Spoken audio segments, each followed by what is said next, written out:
Hey guys, what is up? Super K-Man Rocks here, and we are here. It is time for my 2025 World Championships Primer and Power Rankings video. This is the big one. This is me going over everything you need to know going into the World Championships from my perspective. Hello, if you're not familiar with the channel, if you're maybe new to the channel and kind of, just tuning in for Worlds content, my name is Super K-Man Rocks. I have covered all 4 of the major regions, North America, Europe, of course, Korea and China all year long. I've been a caster for the LPL all year long as well, and in that time, I've been able and lucky enough to be able to cover every single game from every single major region throughout this year. And so I'm excited to kind of go over what I found from a lot of these teams, give you guys playstyle expectations, give you guys floors and ceilings for basically every team's performance. And then, of course, power rank every single team, give my expectations for who is going to perform well, who will not perform so well at this tournament. And we're also going to be ranking every single player within their own position with some grades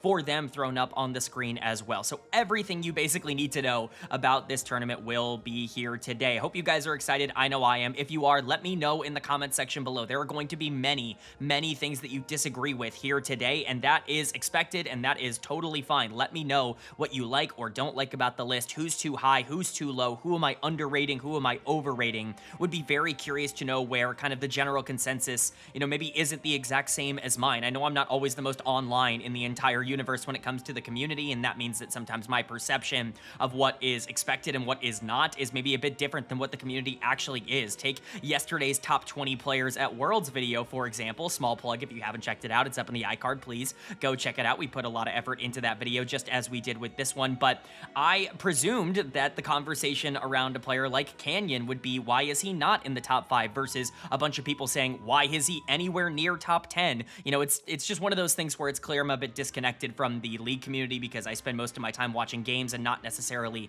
interacting with a lot of the other people. So let me know where you think I'm too high, where I'm too low, where exactly you think I might be with the community and where I might be against the community. Very curious to know where you guys land down there. But that's enough preamble. Let's get into the video itself. If you are new here, if you've not been around for one of the primers that I've done either this year or previous years for other leagues, what we're going to do is go from number 17 to number 1 in my personal power rankings, talking about every single team, every single player, talking about their strengths, their weaknesses, where I think they can generate advantages, who I think might be good versus bad matchups for them, what a best case scenario at this tournament might look like versus what a worst case scenario might look like, and just generally going over everything you need to know. And that means we get to kick it off at the bottom of our power rankings list. And unfortunately, somebody had to be number 17, and it's a team I really did not want to put at number 17. There were so many reasons to put this team at least at number 16 or 15, but unfortunately they end up falling here.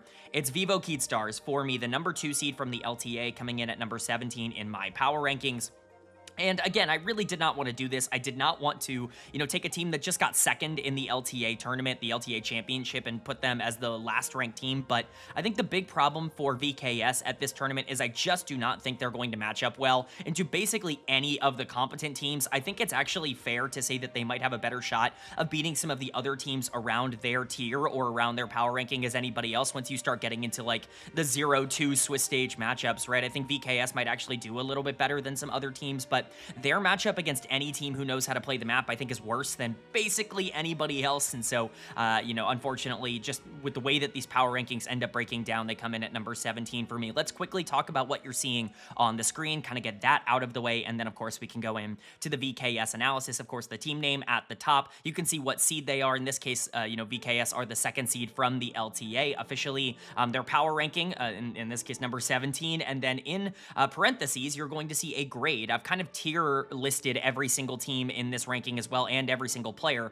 which we will talk about. And, we'll kind of go through what each tier means as we kind of cross the boundaries from one tier into the next. We're starting in my C tier, which is the lowest tier that I end up giving out. These are teams that I think the best possible scenario for them would be to compete to get to like one of the final days of Swiss. Like that would be everything kind of overperforming expectation. The reality is that the teams that are sitting around the C tier are probably the teams you would expect to be the first out of the tournament. I believe there are 4 teams in this C tier, and unfortunately VKS come in at the bottom. One of those things that, the caveats that I want to give outside of this just being my opinion is that if you really do think like, oh my god, VKS being at number 17 is ridiculous, they should be at 16 or 15 or whatever, right? if you're in the same tier, I would say, as another team, you can move them in whatever order. I wouldn't worry too much being like, oh, VKS is 17 when they should be 16 or 15. If it's all within the same tier, you wouldn't really have to convince me of that. Teams within the same tier, I generally think, are about the same power level.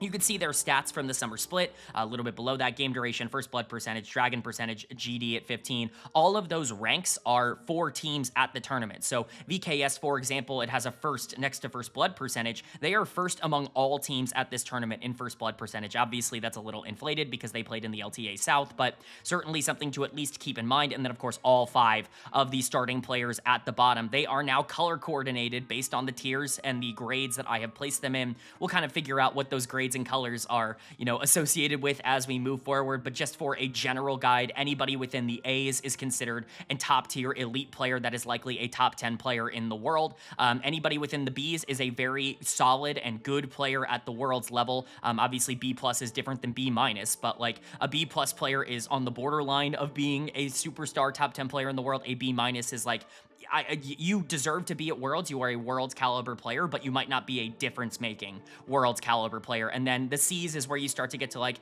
these players are good, but maybe they're not like unbelievable world class, like definitely make Worlds every year types of players. And so we'll go, position by position and kind of talk about that. Not all positions are created equally. Also worth noting, I know this is the final caveat, so much of this at the start, but you got to get it out of the way at the start of the video so I don't have to bring it up again.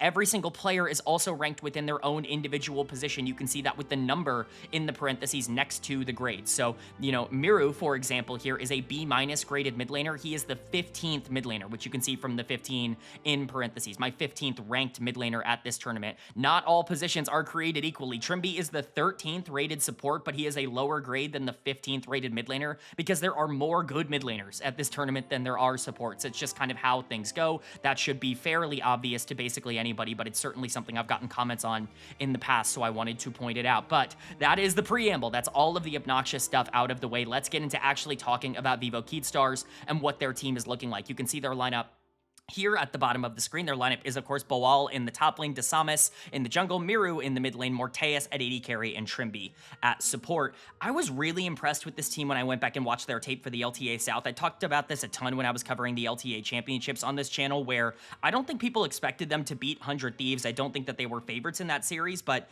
as somebody who went back and watched a lot of their games, yeah, they're the better team, like in terms of just how they set up their objectives and how they play around. Now, that might sound strange considering, again, they're number 17 and 100 Thieves is not yet on the list here, but one of the things that I think is really frustrating about VKS is that they can kind of be stuck in their ways with how they play the game, and I think that comes from the fact that their top side is relatively weak in comparison to what you can expect from their bot side, but the good players on this team are genuinely really good. Miru is back here. This is a player we've seen internationally before, last time coming out of Latin America, this time, of course, coming out of, Brazil, out of the LTA South, and he continues to be a bright spot for basically every team he played for. He was the best player in the LTA South over the course of this year. I know there might be some LTA South fans that would argue that and push another player forward, but I think it's pretty clear to me watching the tape that he is the one with the biggest difference-making type of potential, and he is the reason this team is at this tournament. That is why he's the highest graded player. He is their win condition. When they are able to play through Miru and they're able to get him moving around the map into positive matchups, it's actually really hard to deal with what VKS want to do. He is very adept at being able to generate those resources himself because he is such a dominant laner. My big concern with Miru going into this tournament and the way that he plays and just generally like what I think his expectation is that I think this is a player that does rely a lot on being able to get leads in the early game, and I just don't know how consistent that's going to be at a tournament where you're basically only going into the best teams in the world over and over and over again. Can Miru, generate those same kinds of leads that he was able to get in the LTA South and even in the LTA, like in the cross conference against teams like 100 Thieves and FlyQuest? Is he going to be able to, generate those against teams that are just better than him? That's a question, because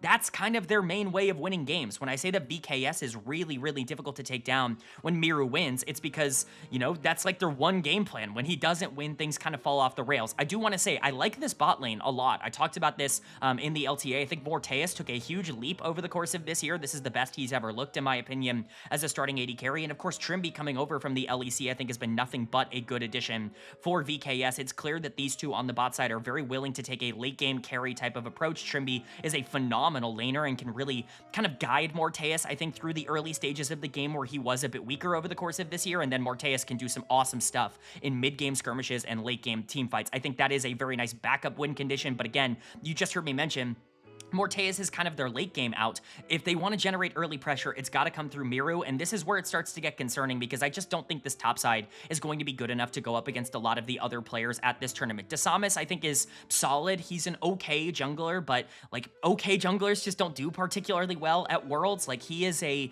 player that I think is near the upper end of the LTA in terms of his performances. Like he's probably a top 6 or 7-ish jungler in the LTA. That's not a Worlds caliber player. Like he can have great games. There are moments where he's going to pop off and he's going to be able to generate a ton of resources for himself, but the consistency is very much not there. And most of the time when he was capable of doing that, it was against, quite frankly, talent that is not as good as the players that he's going to be running into. He did struggle when he had to go into FlyQuest and Inspired. He never really looked like he was keeping up, and I get it. Inspired's incredible. He's one of the best Western players of all time, but like that's the kind of, quality of player that you're going to be playing every game at Worlds, and you just have to find a way to be able to deal with it. But it's not even, Dasamis is certainly not my biggest concern. That's Boal on the top side, who I would say is probably the weakest player at this entire tournament.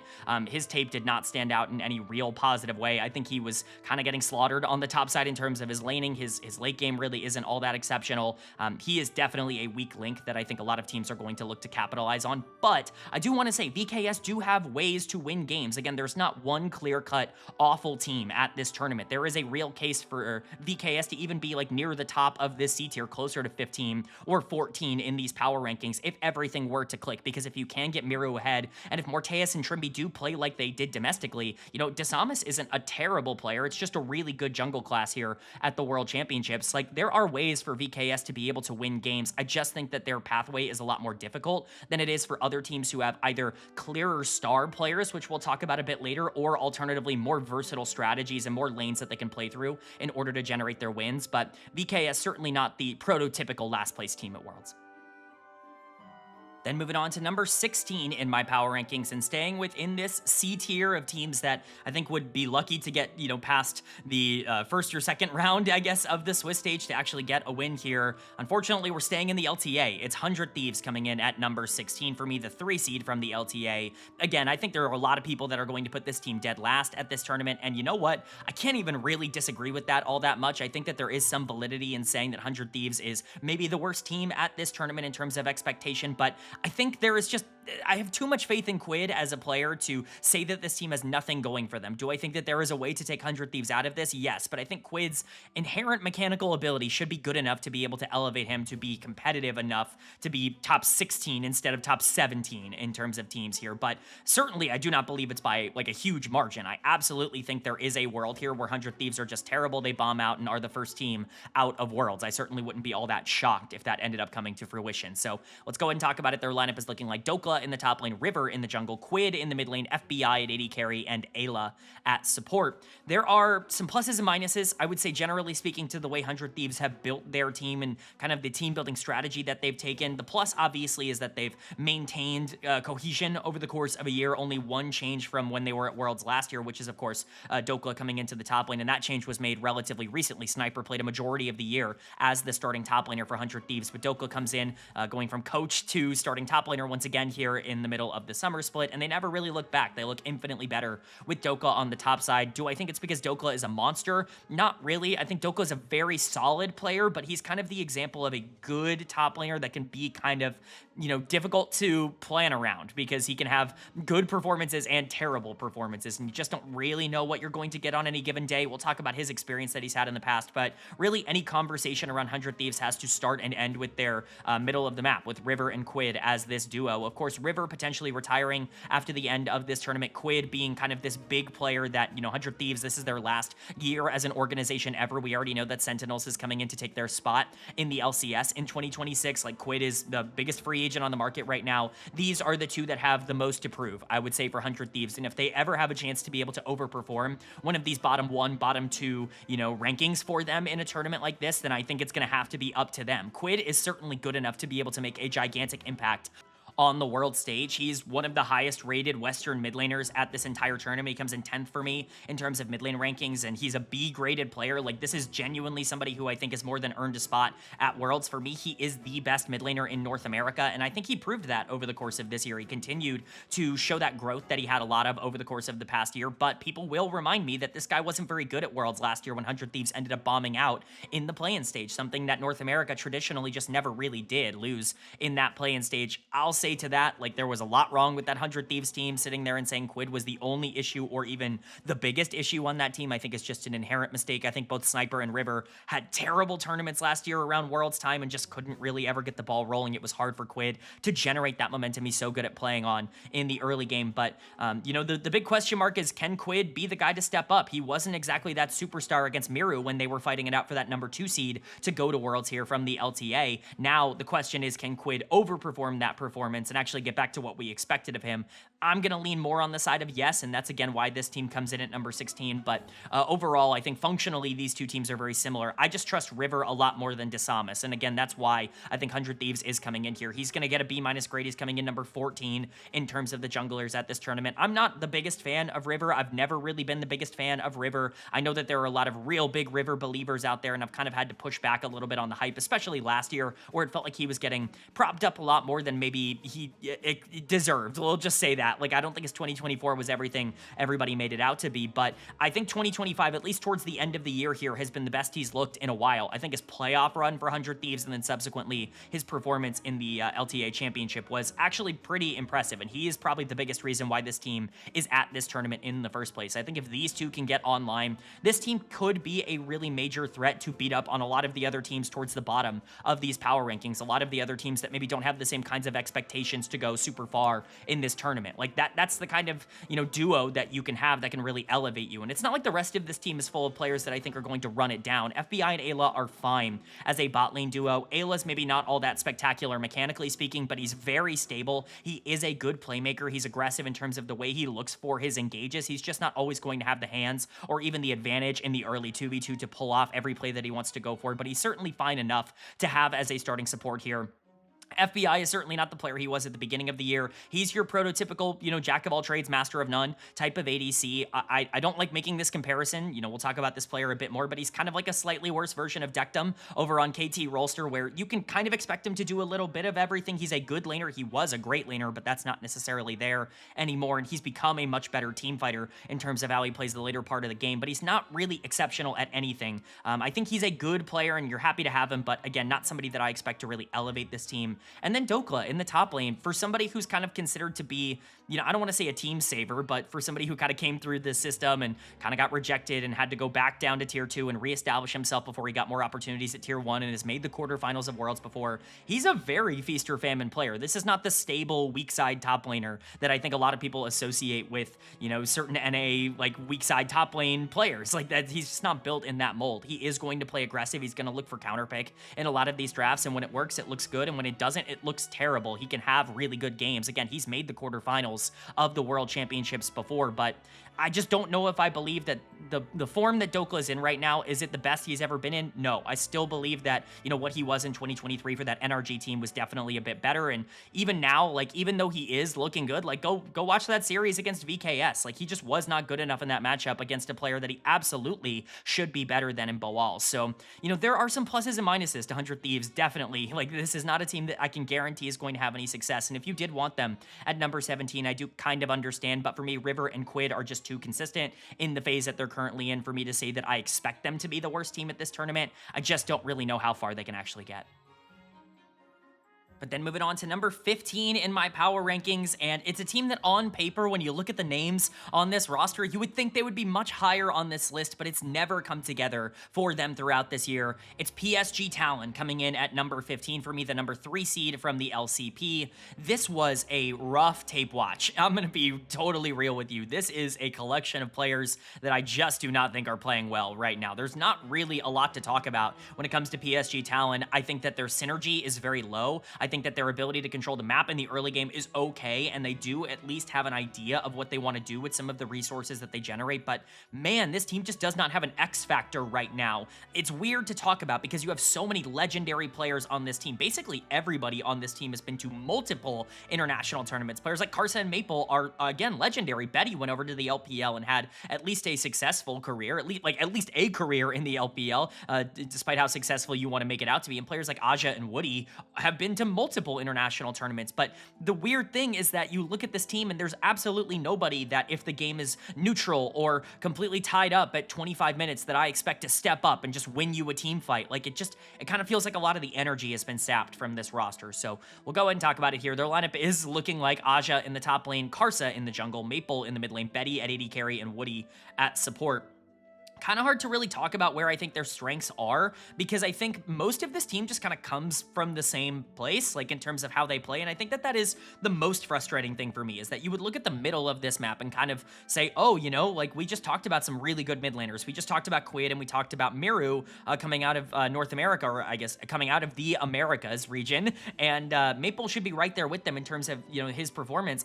I think he's a tier below both of those guys, a tier below Miru even, honestly, at this point. I just really was not all that blown back by Maple, which is frustrating because I think he actually was on good pace for most of the past couple of years. I think when he went to North America and then kind of had his stint around the PCS over the past couple of years, I felt really good about where Maple was going, and obviously there were a lot of rumors about potential retirement after the end of last year. He decides to give it one more go, and it's just not really always been there. Again, he's been fine. I certainly think he's been a good player for this team, but he's not been an exceptionally good player for this team. I think mid lane in general in the LCP was rather weak outside of Hongq, which is something we will talk about a bit later as well, but Maple definitely not the player that I think you think of. And then someone like Karsa, you know, I've always been a huge defender of Karsa. You know, when I was covering the LPL, when he was playing in it very regularly, I was always the one telling people to back off Karsa. Like, it feels like he kind of got lumped into the same category that a lot of those other facilitative junglers did, where they just kind of got disrespected because they weren't making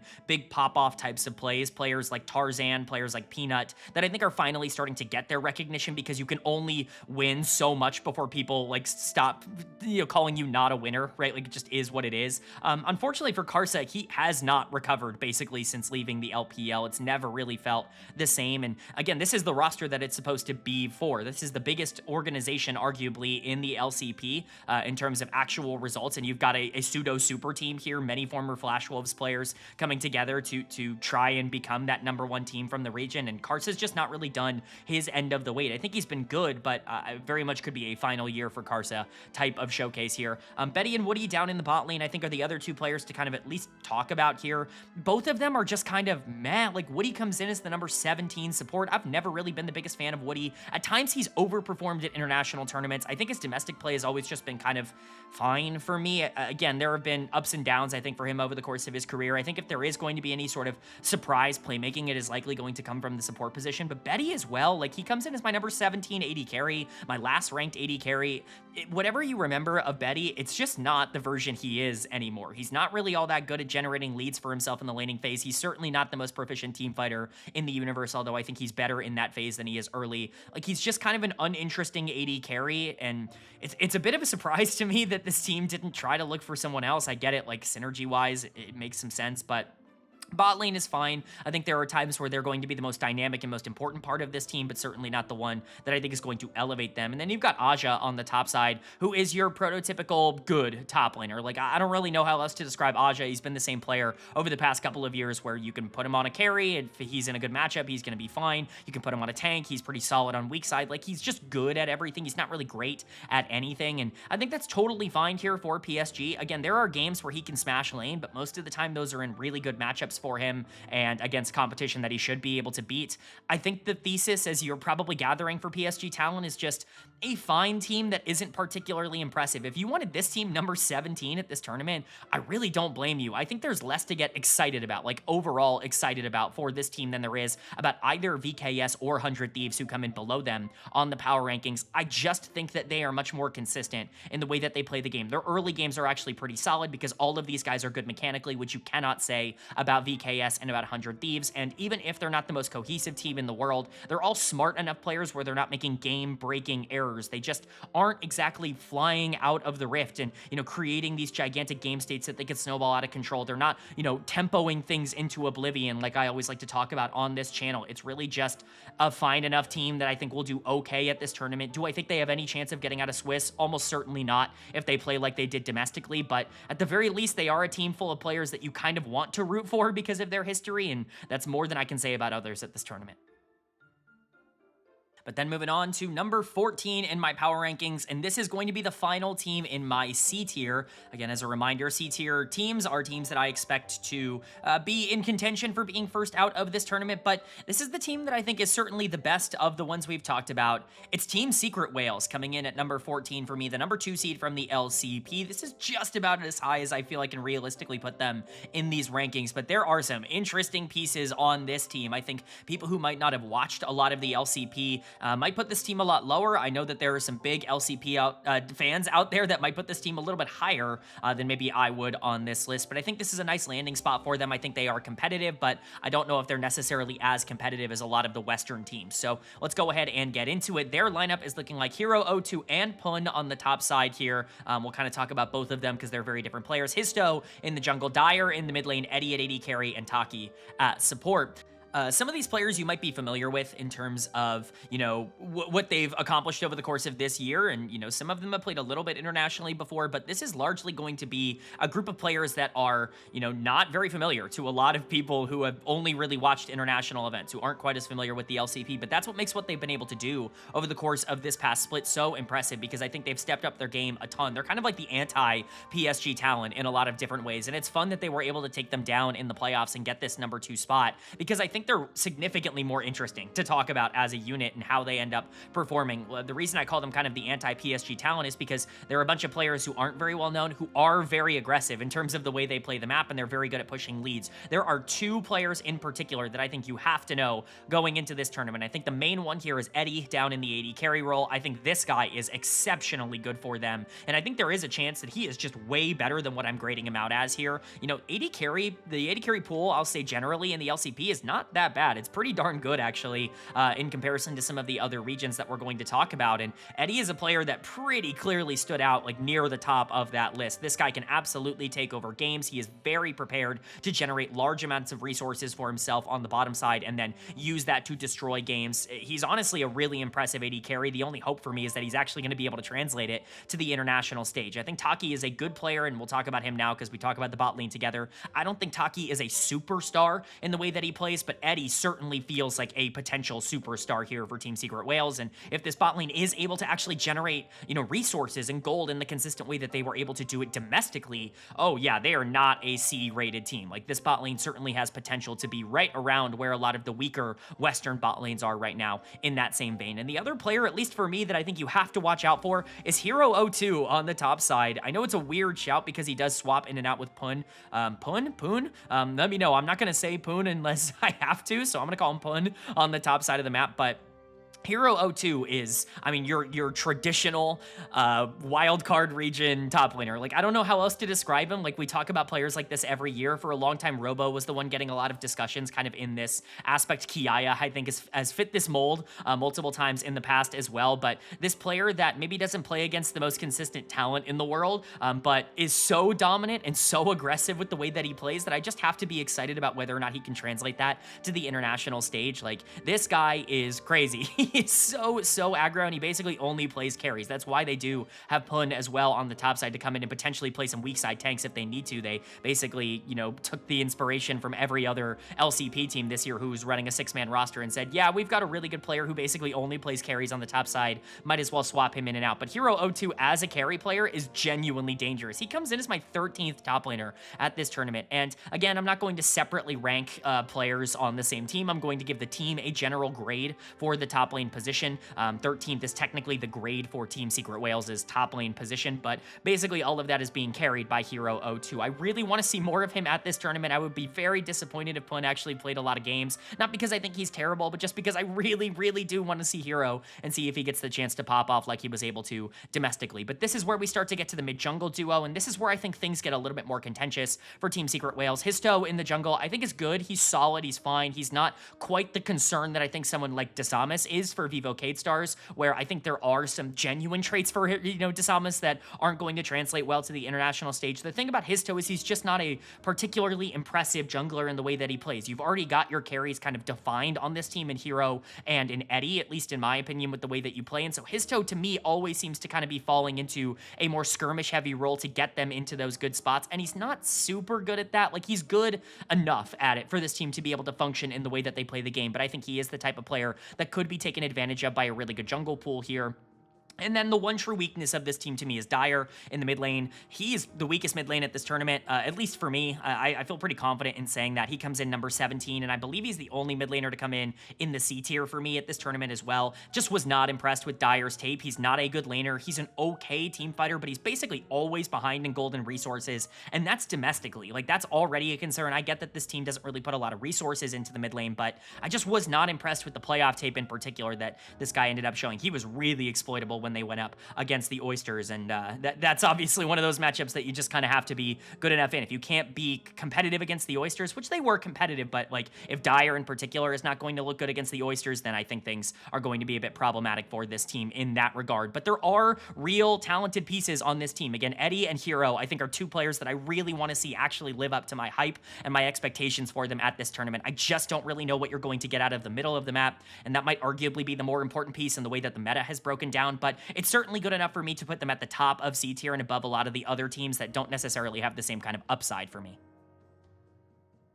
Then coming in at number 13, we are making a tier jump from the C tier to the C plus tier for me. And basically the difference between these two, the C tier are the four teams that I think are the most likely to be the first outs at this tournament, to not really put up a ton of fight and to kind of not really be on that same level. C plus tier are teams that I think are competitive enough to win a series or a game, I guess, or even two, depending on when they get into the best of one, best of three stage. But I do not think are true threats to actually make it out of the Swiss stage. I still think we're, one tier away from teams that I think expect themselves to be in the top 8. But kicking off our C plus tier, coming in at number 13 for me, it is going to be Fnatic, the number 3 seed from the LEC. Again, a team that I think is good enough to be able to, take series consistently off the bottom teams at this tournament. Not likely a team that I'm expecting to be one of the first out, but certainly not a team that I'm expecting to really make a gigantic impact on the tournament as a whole. I think that there are real foundational problems with Fnatic and the way that they play because of their inconsistency, but there is an inherent upside, I think, to that play style, because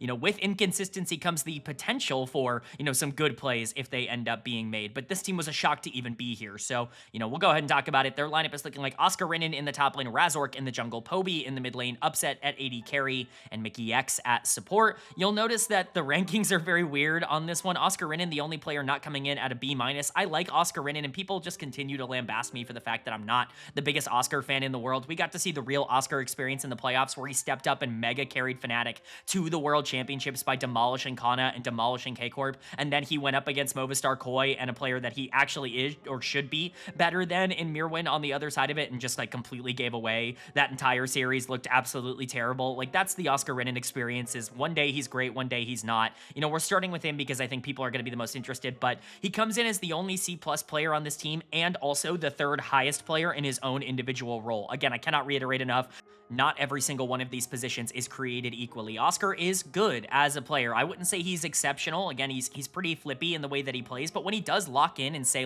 hey, I'm playing weak side top lane and I'm going to do that job, or hey, I'm winning in the top lane, I have a good matchup, I'm going to play aggressive, I'm going to try to carry in late game team fights. He can do that. It's when he loses direction and loses focus that I think things really start to fall off the handle for Oscar. He's just not always the player that you can just stick on anyone and expect him to do well. If he's in a situation that ends up being bad for for him, or if he's targeted early by the enemy team, he can fall behind very easily. And honestly, a really consistent strategy against Fnatic has just been to overload on the top side and make it, as difficult as possible for Oscar to play the game, because it's, honestly not all that common that someone else on this team steps up and plays aggressive enough to beat you in that kind of way. That's not to say they can't, just rather that Fnatic, I think, is a team that likes to play a bit more of a standard style of game, and when you make it less standard for a couple of the players, then, they're not necessarily in as clean of a spot. And I think that really comes back to kind of the main carries of this team, that being Razork, Upset, and Mickey X, the three players that have been able to, kind of right the ship throughout a majority of the year to, consistently perform.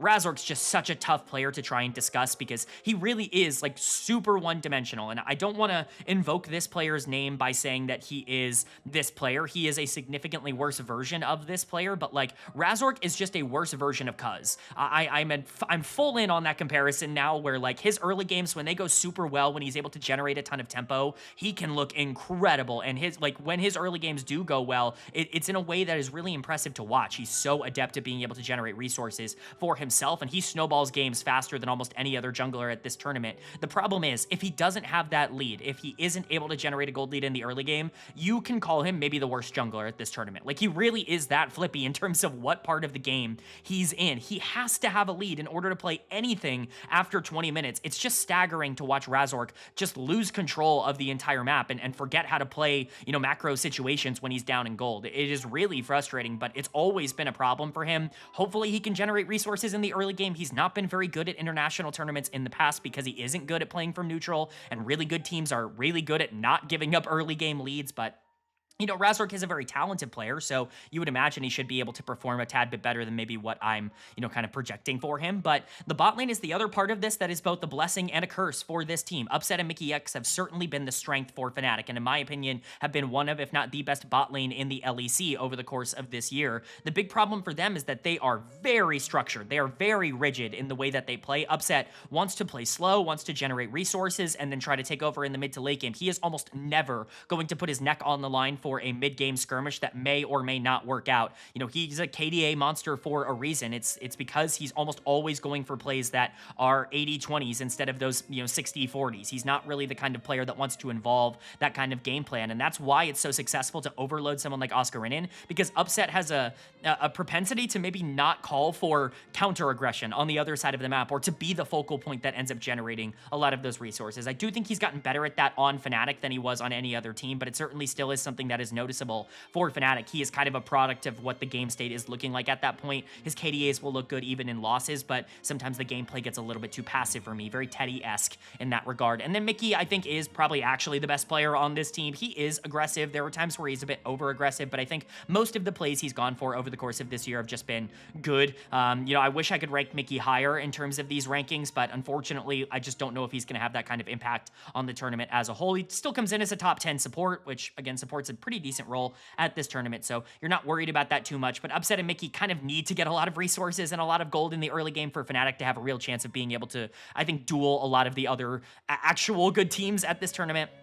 And then the final player we have yet to discuss, Poby in the mid lane, kind of the player to come in to salvage Fnatic's season. There's been some good and bad with Poby. I think the biggest piece of good for Fnatic when it comes to him over Humanoid in the mid lane is that Huma was so adept at just flipping the game at level 3 or level 6, or, sometime early on. He would kind of vary it up depending on the year and depending on the split. But Poby is much more stable. He's going to be a lot more what this team wants, which is very rigid in the way that he plays the game. He's a good roamer, but again, he kind of fits the play style of is very good at playing from ahead, isn't quite so adept at playing from behind. He can get really out of position very quickly. There are times where he just gets blasted in mid lane matchups. We saw that again against Movistar KOI, where Jojo Pume was just significantly better than him in terms of playing the mid lane matchup and in the 1v1s and generating those resources, and Poby all of a sudden had no impact on the game because he couldn't actually go toe-to-toe with Jojo. If that is going to be another issue internationally, yeah, I am going to be a bit concerned for him, but, I think that there is at least a floor here that wasn't there with Humanoid, where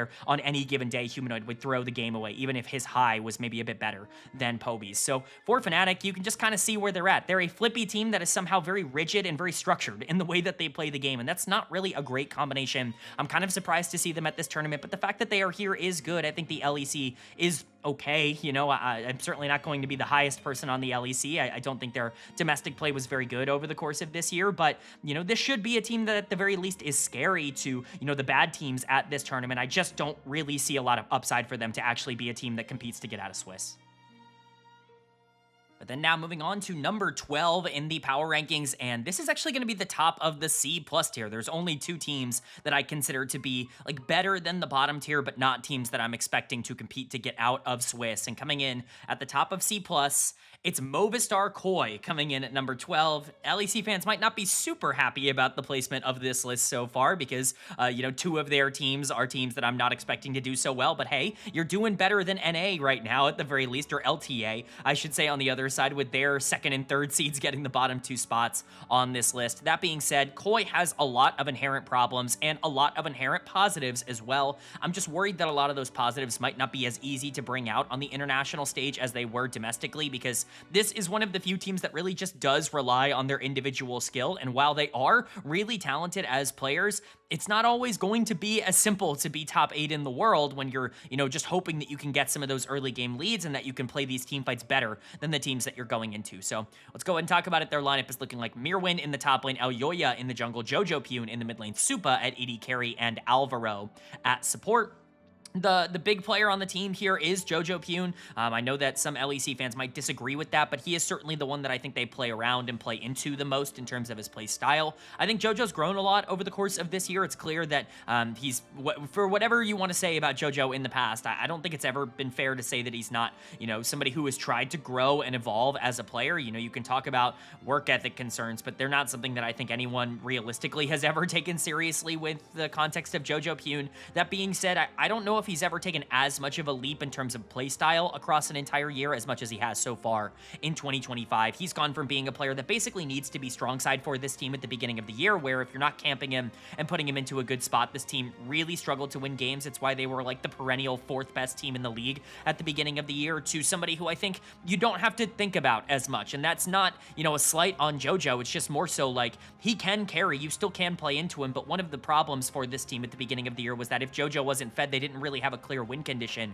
for the way they wanted to play. I think Jojo is much better at playing, you know, slower now and playing more for the team, playing for Elyoya, playing for the bot lane. I think he's much better in that role than he was at the beginning of the year, and the laning is still very, very solid from him. So he does come in as a B-graded player, the 12th mid laner at this tournament. Kind of crazy that the 12th mid laner at this tournament is still a B-graded player. There are some freaking good mid laners at this tournament. It's just kind of the way things go once you get to Worlds. But the other two players that I think you need to bring up as like the main characters, the X factors for this team, to me, are Supa and Alvaro down on the bot side. We'll get to Elyoya. I think he's also very important towards whether or not this team can win or lose games in a similar way to Razork. But Supa and Alvaro are just really good as a bot lane duo. Honestly, like, I don't want to, you know, take anything away from them, because these are two players that didn't make Worlds and that really underperformed domestically. But I've compared them as a bot lane to Sven and Vulcan throughout a lot of this year, because I think they're good at similar things, which is to say, just being in the right place at the right time and being super consistent at being able to push the games forward. I think Supa in particular is a great late game team fighter. He's somebody who absolutely can step up and carry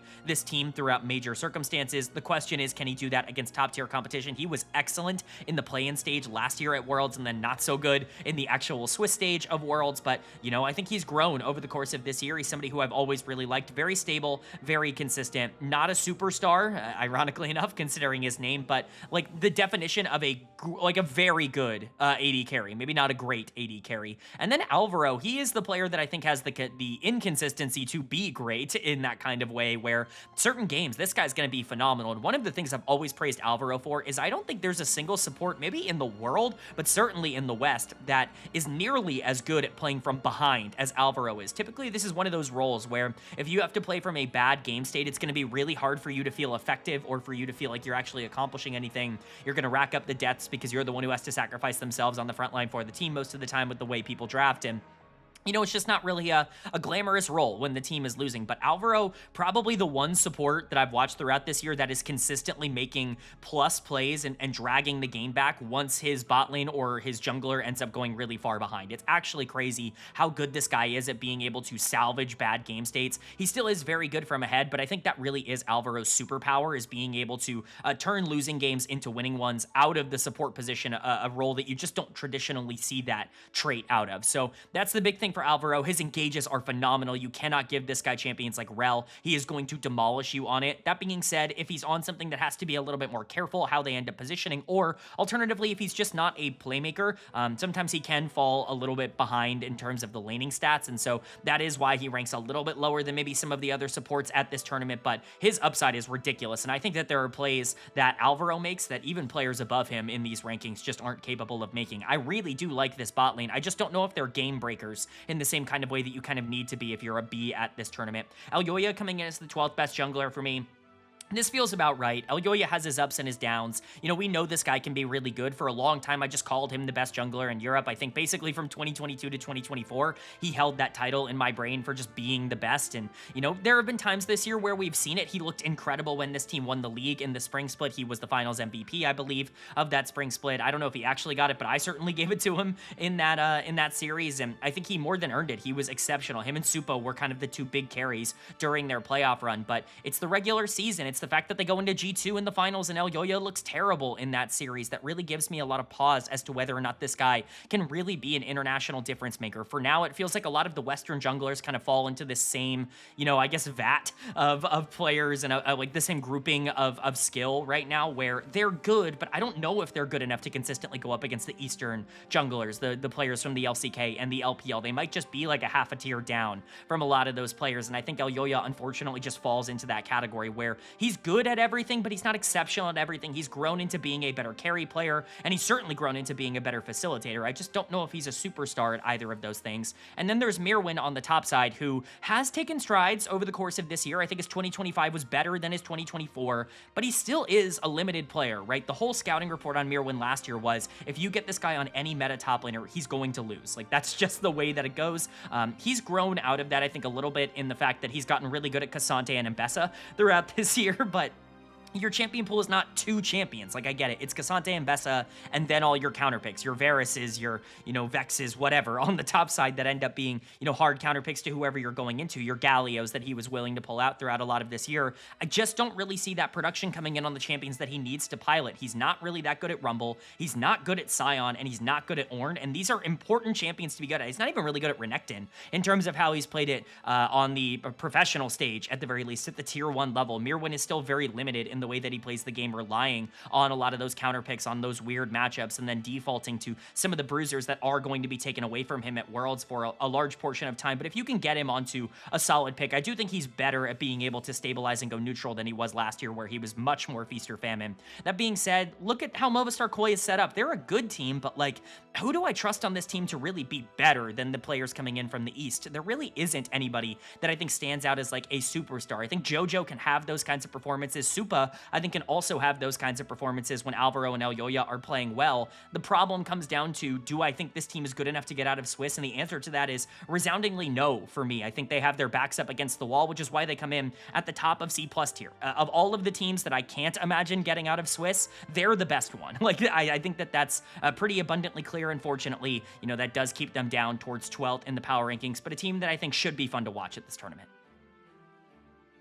But now we're moving on to number 11 in my power rankings, and we're making that tier jump up to B-. From C+ to B-, it really is probably one of the larger jumps, I would say, in terms of a tier difference. B- are teams that, while I don't necessarily predict them to be able to make it out of Swiss, in fact, I'm actually maybe going out on a limb and saying that the teams in B- are not teams that will make top 8. I think that this is the start of where it's like, okay, you're kind of expecting them to make it. At the very least, they are expecting to make it into top 8 if they do get into Swiss, and that is the prerogative here for number 11, because coming in at 11 for me, it's Invictus Gaming, the number 4 seed from the LPL, our first representative from one of the two big regions, and a team that's currently in the play-in stage right now.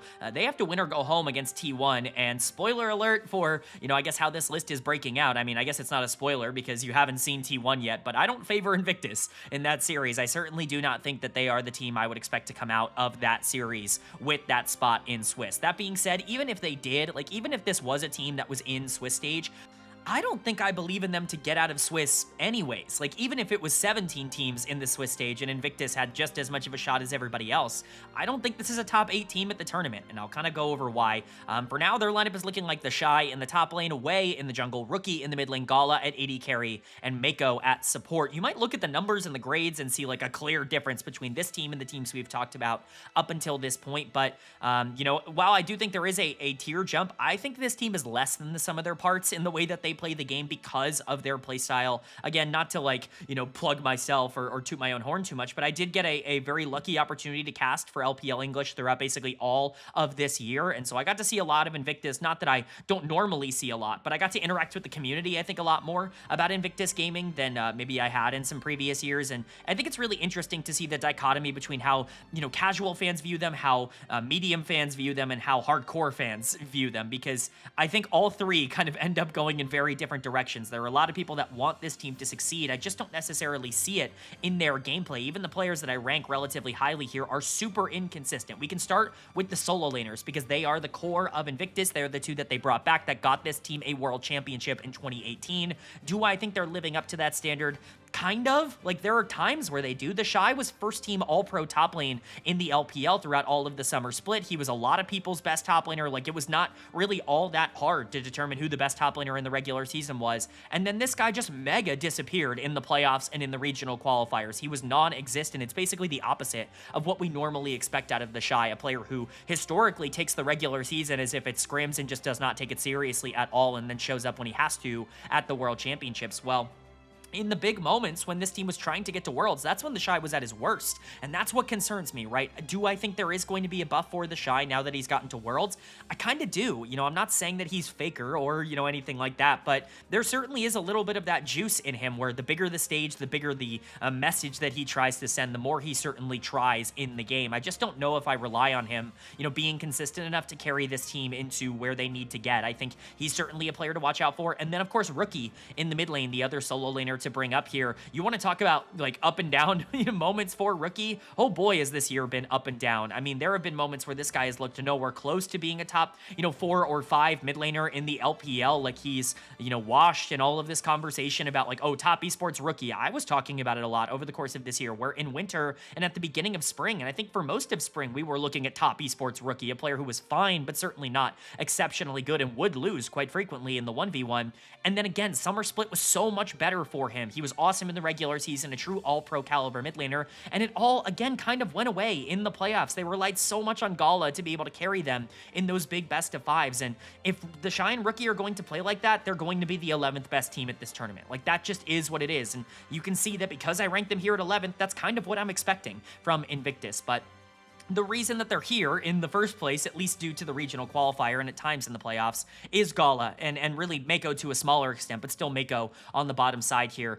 Gala is a very interesting player. A lot of people were quite mad at me for leaving him out of my top 20 list, for only making him an honorable mention. I think a lot of those people kind of fail to remember the really bad version of Gala that we had for large portions of this year, where, team fighting has been a true strength of his over the past month or so. He's been exceptionally good, and I was a huge defender of his spring split. I thought, Gala and Gen.G were the ones winning all the games for IG over the course of spring, but in summer regular season, this guy was inting in team fights, like truly inting, not just playing bad, but like actively walking up and killing himself, like the things we yell at someone like Light for doing throughout a majority of the year. He figured it out by the end of the year, which is obviously great, and kind of got back to being the Gala that we all remember, but it's not been all sunshine and rainbows for Gala throughout this year. Recency bias would put him, I think, on a lot of people's top 20 players list. I don't necessarily think the tape over the course of this year would do the same. That being said, he was really important for this team to qualify. I think he played really well in a lot of really big circumstances. The only holdup is like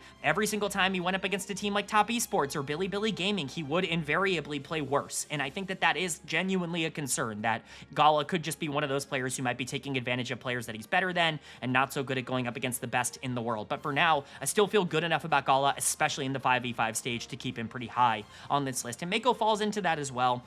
I'm certainly lower on Mako's 2025 than it seems like a lot of my colleagues on LPL English were. I think it was good, and I certainly think he was like someone who pushed the team forward, but I don't think he was a superstar by any stretch of the imagination. I think his 2024 was way better than his 2025. He was a top 5 player in the world for me last year on Top Esports with what he was able to do, that jack of all trades, master of all type of support style.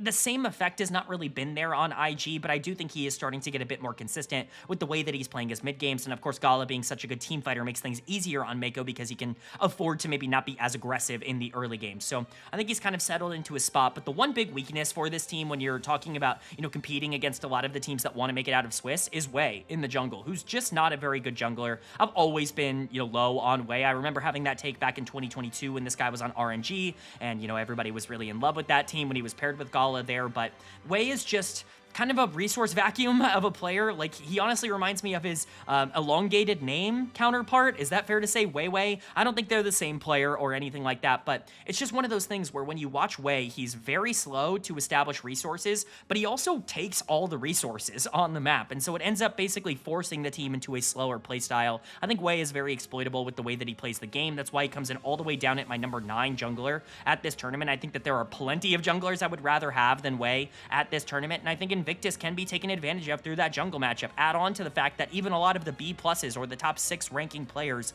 that this team does have can be really inconsistent on any given day. All 5 of these guys can be below 10th in their own individual role. It just makes it really hard to believe in Invictus, and then you tack on the fact that they have to beat T1 to even make the tournament in the first place. They just don't come out very well in terms of the rankings. I do not believe this is a team we're going to be talking about for all that long. I believe they will be eliminated in the play-in stage, and even if they did make it, I'm not quite sure they'd have the impact they were expecting.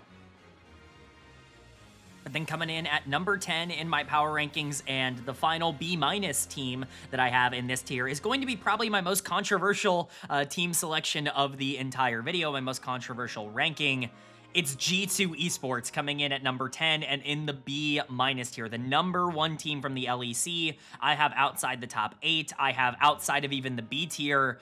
I'm going to be honest, man, I just don't see it. And I get that I'm kind of alone on this. I've seen a lot of reactions from people on Twitter kind of talking about this team being one of the best versions that they've had in the past couple of years. And I even got a lot of comments in my comment section when I was talking about G2 winning the finals and, kind of being a little bit more like, yeah, the LEC's been terrible this year. Like, the quality of gameplay domestically has been very, very low. And I think we've seen that with these teams internationally. People were like, oh my God, that's crazy that you feel like that. Like, this is the best version of G2 in years. I went back and rewatched a lot of tape on every single one of these teams for this video, as I always do. I'm sorry, like, I just have to stick to my guns. I don't see it. Like, I just don't in terms of the gameplay. I think they were basically handed a championship because they were the only team in the LEC to actually step up and play mid games well, and I just don't know if they've been tested at all this year. People will point to their good finish at EWC as like a reason for this team to be considered a true like top 8 favorite, but again, maybe I'm just planting my flag and saying that they're not going to get there. We'll talk about why. Let's go ahead and go through things. Their lineup is looking like Broken Blade in the top lane, Skewmond in the jungle, Caps in the mid lane, Hansama at AD carry, and Labrav at support. There are a lot of rankings here that people are going to be really upset about. It's not just the team at number 10. It's that I'm also lower individually on a lot of these players as well. I know the one that people are going to be the most frustrated by, that people's eyes are going to dart to, is Hansama being a C+ and not even in the B caliber, player at this tournament. And I'm going to be honest, man, I'm just, if this is a plant my flag moment, it just is. I'm just not a Hansama believer. Like, I really am not. This guy does the same thing every single year, which is play okay for a majority of the regular season, not be a star, but just kind of be like a good player domestically, be really good domestically in the playoffs for this team, and then go international and play like absolute garbage. He has done this every year for G2, and at this point, a couple of times as a pattern, like, it becomes something that I just have to think about going into a tournament like this. I don't believe in Hansama the way I believe in Supa, or the way I believe in, some of the other, even Upset at this tournament. I'm ranking those players above Hans. I believe Hans is weaker than those players. Like, I'm just saying that out loud right now, and we'll see. I'm sure people in the comments are already typing how stupid I am, because look at the numbers that this team put up in the regular season, but, you know, Hans is one of those players that I just don't think does anything at an exceptional level. He's a very good laner, but he's had to temper that a lot over the course of this year because that's not how this team wants to play the game. Skewmond wants to play slower. Labrov also wants to play slower, and Hans has done a good job to adapt to that domestically, but I'm not quite confident that he's going to be able to just play weak side bot lane, you know, internationally and be able to survive that. It's never really been something he's been good at since he joined G2. So I have true concerns about that. And then this guy just is not a great team fighter. Like, he's not an elite positioner in the later parts of the game. It's never been a strength of his as a player, but I think it's gotten worse over the course of this year. If you want to know my thoughts on what I think Hanwha will be at this tournament, watch Worlds last year and watch MSI this year. I think that is a great example of what I think Hanwha is going to perform like at this tournament. But there are other players on this team that I think people are going to look at and say are too low. Skewmon and Labrov have both really started to come alive for this team throughout the summer split. And I do agree. I think both of them have gotten significantly better. Neither of them would have been B minuses had they, you know, had this tournament in, you know, in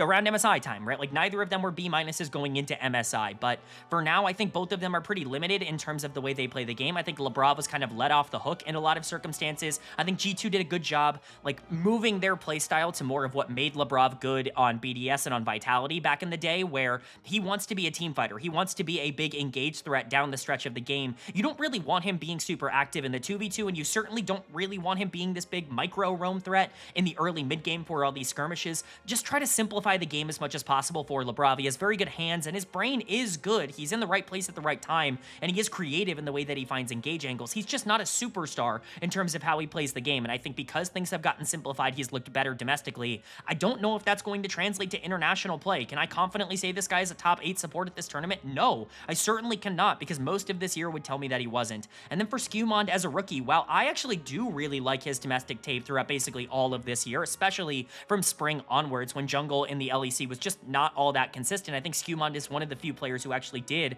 have a playstyle. We did see some of those problems come out internationally the last time he played, where he is a bit one-dimensional. Now, has he grown out of that? He did a little bit domestically, where it's no longer just, okay, we pick this late game area controller like a Maokai or like a Sejuani or even really like a Wukong that can just kind of control a lot of space, give Skewmon the ability to set up in areas, and then again, area control, and you can allow the rest of the team to do damage. Like, that style is his bread and butter. He has gotten better at skirmishing in the mid game. He was pretty good at it in the LEC. If that translates internationally, I think he will be solid and probably better than his ranking, but again, jungle's really good at this tournament. It's hard for me to officially say he's better than some of the players he's coming in slightly below on this list. So I like Skewmon and Labrov, but I'm not willing to just sit here and say that, oh, they were good for 3 weeks. That must mean they're really good now. Like, it's just hard for me to make that full transition. And then there's Broken Blade, who's just been inconsistent throughout all of this year. Again, a player who's played great throughout the summer split, but was having his worst ever G2 year at the beginning of this year. Like, winter and spring for this guy was just not good. And I think a lot of people forget that because, again, this team did so much better down the stretch, but I'm not willing to just throw out a lot of the bad tape that Broken Blade had. He also was a player who was playing quite poor at MSI and was not really looking like he could keep up with a ton of teams at the tournament that people tried at the most. And so, you know, I don't know, like maybe I'm wrong about those guys, maybe I'm not. Like, we'll have to see, but those are the reasons I'm lower on this team.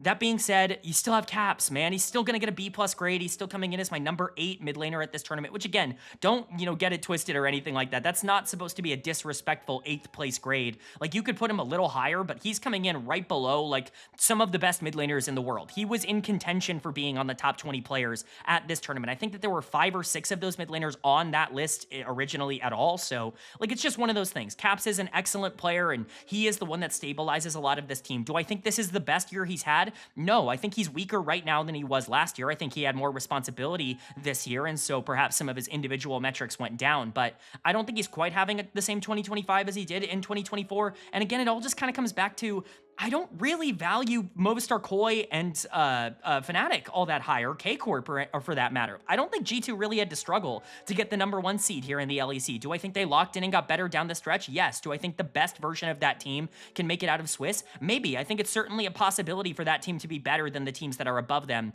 on this list. But do I think they're favorites to do so over, you know, the teams that we have in B tier? For me, right now, the answer to that is no. I'm willing to bet against this team making it out of Swiss, and that's certainly, unfortunately, something this team has become accustomed to over the past couple of years. But that's going to bring us to number 9 and to the start of our B tier. And if you'll notice, I said B- are teams that, kind of expect themselves to get out of the Swiss stage, but don't think they will. Well, B tier teams are teams that I think have a real solid argument for saying, like, anything other than getting out of Swiss stage is a complete and utter failure. If we're not able to actually accomplish our goal there, then we have failed at this tournament. But there's 9 teams that are above this in the rankings. That means one team at the very least I'm expecting to be disappointed, and that for me is going to come as a surprise to some people. It's KT Rolster coming in for me at number 9 in these rankings. I think they are the team on the outside looking in terms of my expectations right now. They had the exact same grade as the team at number 8, but I ended up leaning towards the team at number 8 in these rankings just off of a gut feeling. Again, they came out, statistically in my rankings and the way that I, do these and kind of construct a lot of these, rankings numbers-wise, they came out as number 8 or tied for number 8, but I just could not justify putting them there because I don't think they're better than the team at number 8, and I think I'm expecting them to struggle at this tournament more than they're expecting. I think they have an incredible mid laner, and that's it, right? Like, sometimes that's enough. Sometimes that will be enough to get you across the finish line, but I just don't know if I trust the rest of this team in the same way. Let's go ahead and talk about it. Their lineup is looking like perfect in the top lane, Cuz in the jungle, BDD in the mid lane, Dekdom at AD carry, and Peter at support. I think it's pretty easy to start and end the conversation with BDD. In the mid lane, we just did my top 20 players at Worlds video yesterday, and he came in at number 5 on that list, a top 5 player at this entire tournament, and I'm projecting that he doesn't make the quarterfinals. It feels kind of ridiculous, but it's kind of the situation that he's found himself in over the course of the past few years, where he's had to be the guy for KT. Now, the reason that they come in the B tier above, a whole tier above teams like G2 and like Invictus Gaming that want to try and, do similar things is because of BDD. Like, is because I just truly believe that there is a difference with having like a world-class player. You will always be a threat to make quarterfinals, to make a run at a tournament like this when you have a player as good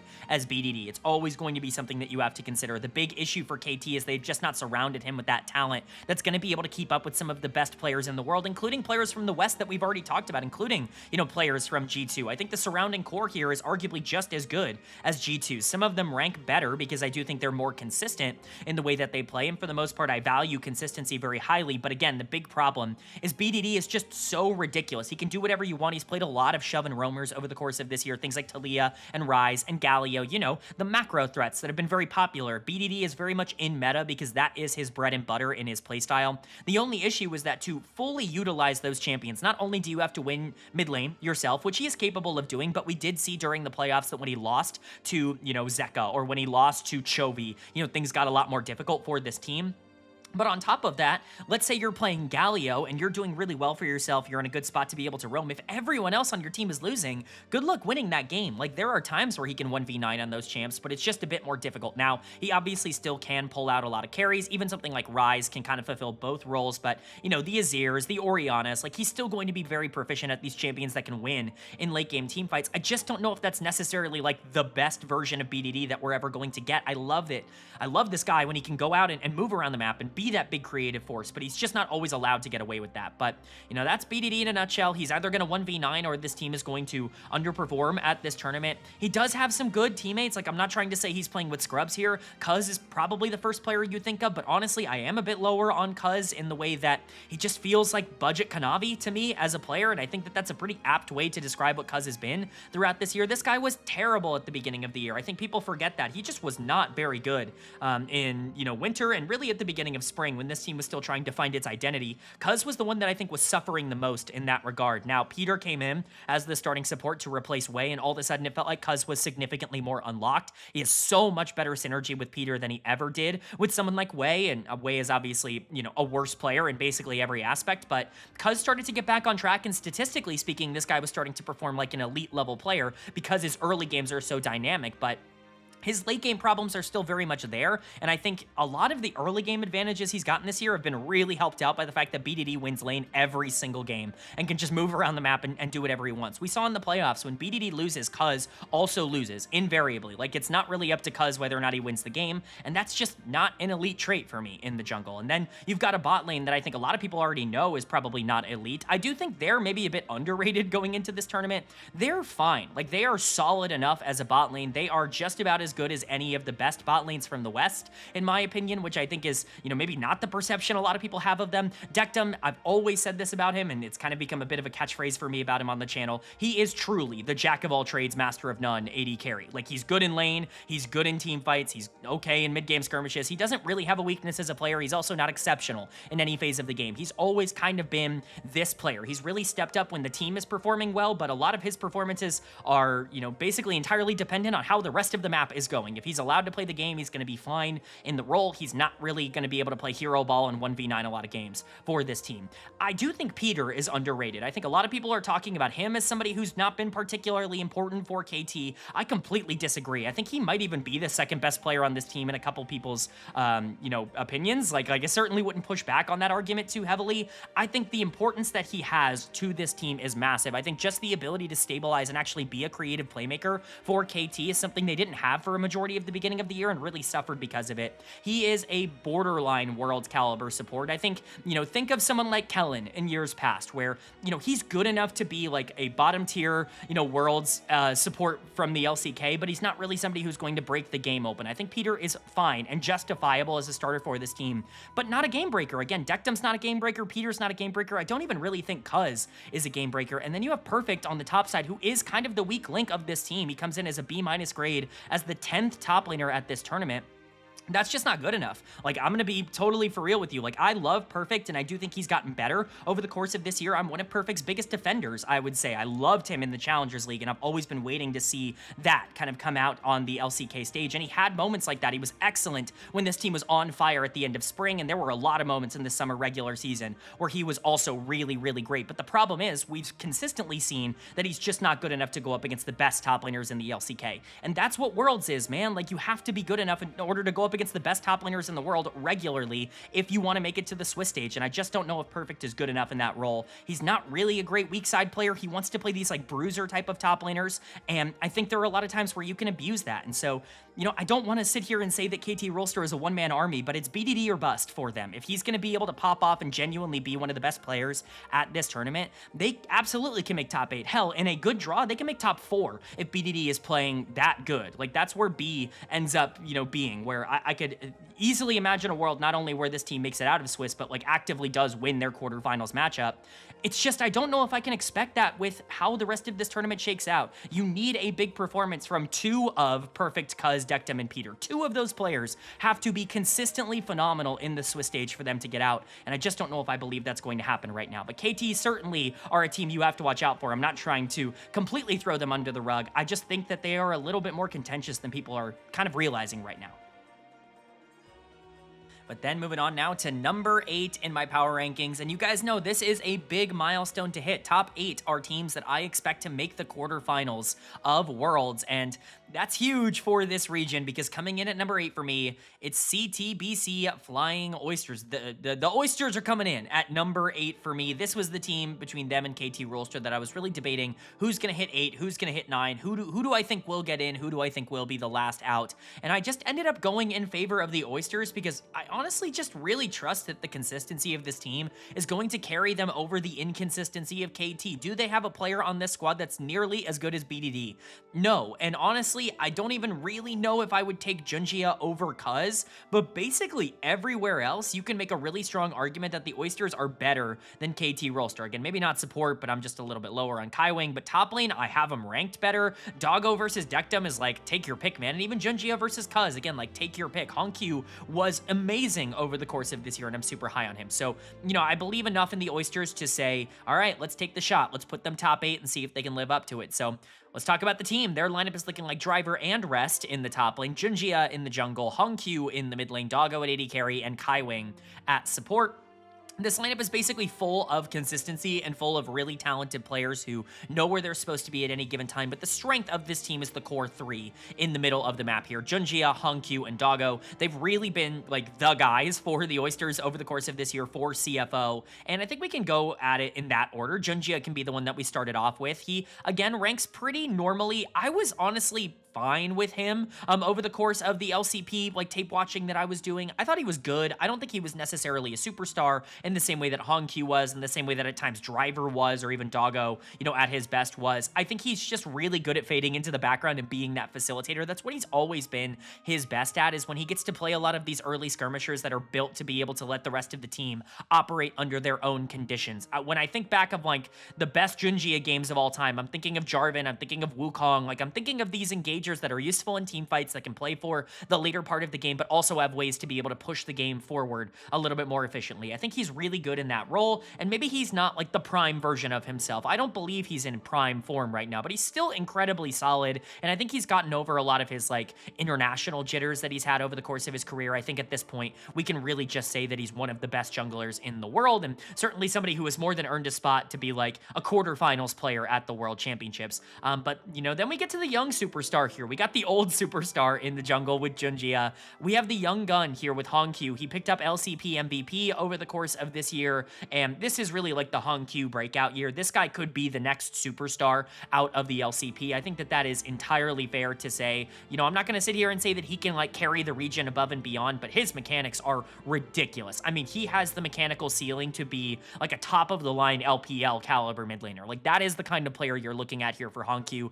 He's not even reached his ceiling yet, in my opinion. I still think there's a lot of parts of his game that he needs to clean up on, but man, the floor has just gotten higher and higher and higher every single time I've watched him. I think he's gotten better basically every time he's played throughout the year, and I think what is most important is that what we saw at MSI is that he is very, very ready and willing to be a big game player. He's been awesome in the finals for this team domestically, and he was great at MSI for this team as well. He played some of his best league up until that point at MSI. I'm willing to go in on Hongq, and I say that with him being the 11th ranked mid laner, but again, I cannot stress enough, there are unbelievable mid laners at this. There are so many mid laners at this tournament. 11th is not supposed to be some sort of negative. He's a B-graded player. He's somebody who I think is more than good enough to make the quarterfinals of Worlds, and, you know, he could be the best player on this team and kind of get them there. I think he is that good. And then there's Doggo in the AD carry role. Talk about just like a coming home party that's really gone well for him. This was a player that struggled immensely basically every year he played in the LPL. Never really found that footing, whether he was on good teams or bad teams. I think that he was better there than he got credit for, but not by like a ton. He was just a slightly below average AD carry in the LPL, and then leave it to him to go back to, you know, the LCP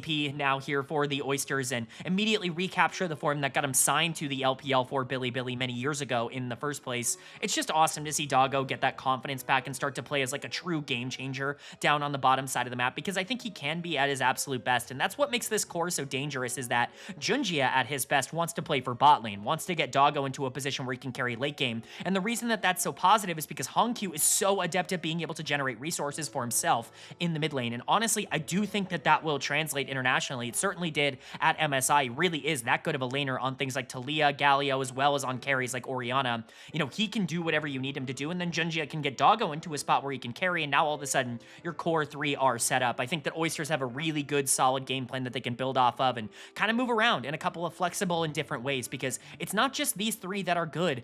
Driver is awesome on the top side, and while Rest is, you know, worse, I certainly think, and especially in terms of mechanics, like, I'm not going to sit here and say that they're wrong for having two top laners. Rest is the tank player, Driver is the carry player, but when Driver gets the chance to actually carry and go out there and really push the game forward, he's exceptional in that role, and he's gotten better on tanks, I think, when he does get the opportunity to play things like Sion or Ornn. He certainly is more comfortable on those champions than maybe he was at the beginning of the year, but Driver can punish a lot of top laners from the best regions at this tournament. Like, a Driver versus the Shy matchup would be so fun to see. Unfortunately, we might not get that at this tournament, but, like, that's the kind of matchup that I think I would love to see Driver in, where he just gets to kind of, you know, skill check a lot of the players he's going into. Rest is definitely less exciting. He's a good player, certainly not a great player, very stable, but can lose on the top side. Certainly isn't like the most unbelievable weak side player in the universe. I would say he would be the weakest player on this team if he was actually starting a lot, but this is almost entirely a 50-50 split, as it has been the entire year for the Oysters, and, you know, Rest kind of gets to benefit from that because he can come in later on in series when a lot of the counters to those big tanks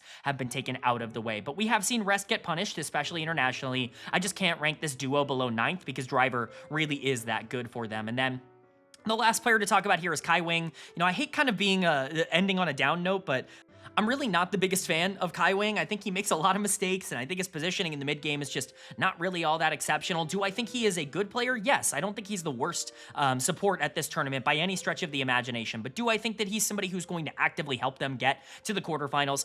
Probably not. I think that you're looking at 4 players on this team that I feel really good about being quarterfinals level, that can actively make this team a real contender. And then, hopefully Kai Wing's like problems in the mid game, his positioning issues, his over aggression, especially from behind, can, stabilize out enough to the point where he's not too much of an issue. His laning is okay. He's not like an albatross that's just going to, put this team in the dirt or anything like that. But I don't think he is going to make them better. I think you're relying on the core 3, Gen.G, Hongq, and Doggo to really be good enough at this tournament. And you know what? I think they will be. I have faith that this team is going to live up to the performances that they've already had throughout this year. Look at First Stand, look at MSI. This team has consistently been able to perform at big tournaments and has been able to show, hey, we are a top 8 team in the world. I think this is the tournament that they proved that wasn't something that just happened before everybody got their shit together, that they genuinely are a team that you have to watch out for. And I think they do end up breaking this little bit of a drought here for this region and getting the LCP into the quarterfinals.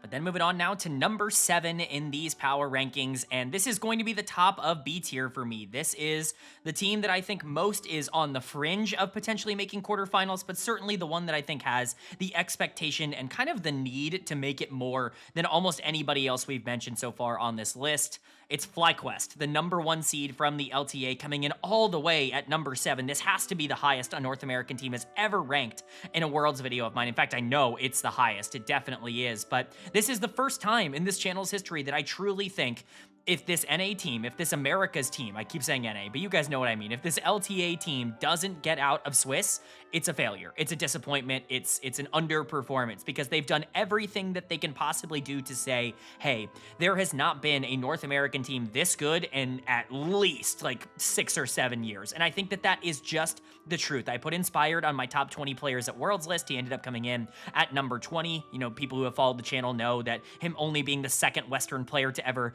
be on that list behind Caps is pretty impressive. But at this point, like, there's nothing else for FlyQuest to accomplish other than saying, yeah, we were better than literally everyone in North America by so much that if we don't make it out, then it's a disappointment. Again, the only comparison that I want to make here is between Fly and G2, and I'll kind of make it in a different way where I think a lot of people look at FlyQuest as kind of like this year's G2, and G2's not been able to make it out over the past couple of years. Swiss Draw, I think, has a lot to do with that, but I would go out to say that Fly is probably like, I don't know, a little more impressive than what I expected from G2 last year. Like, that's kind of where I'm at with FlyQuest now. Say that I'm biased, say that I'm overrating them, whatever you want to say. Like, I'm going to give my case. I'm going to state my reason, and, we'll see if you guys still hate me afterwards. Their lineup is looking like Bwipo in the top lane. Geckos is here too, but I didn't mention him because Bwipo will likely play every game. Inspired in the jungle, Quad in the mid lane, Masu at AD carry, and Busio at support.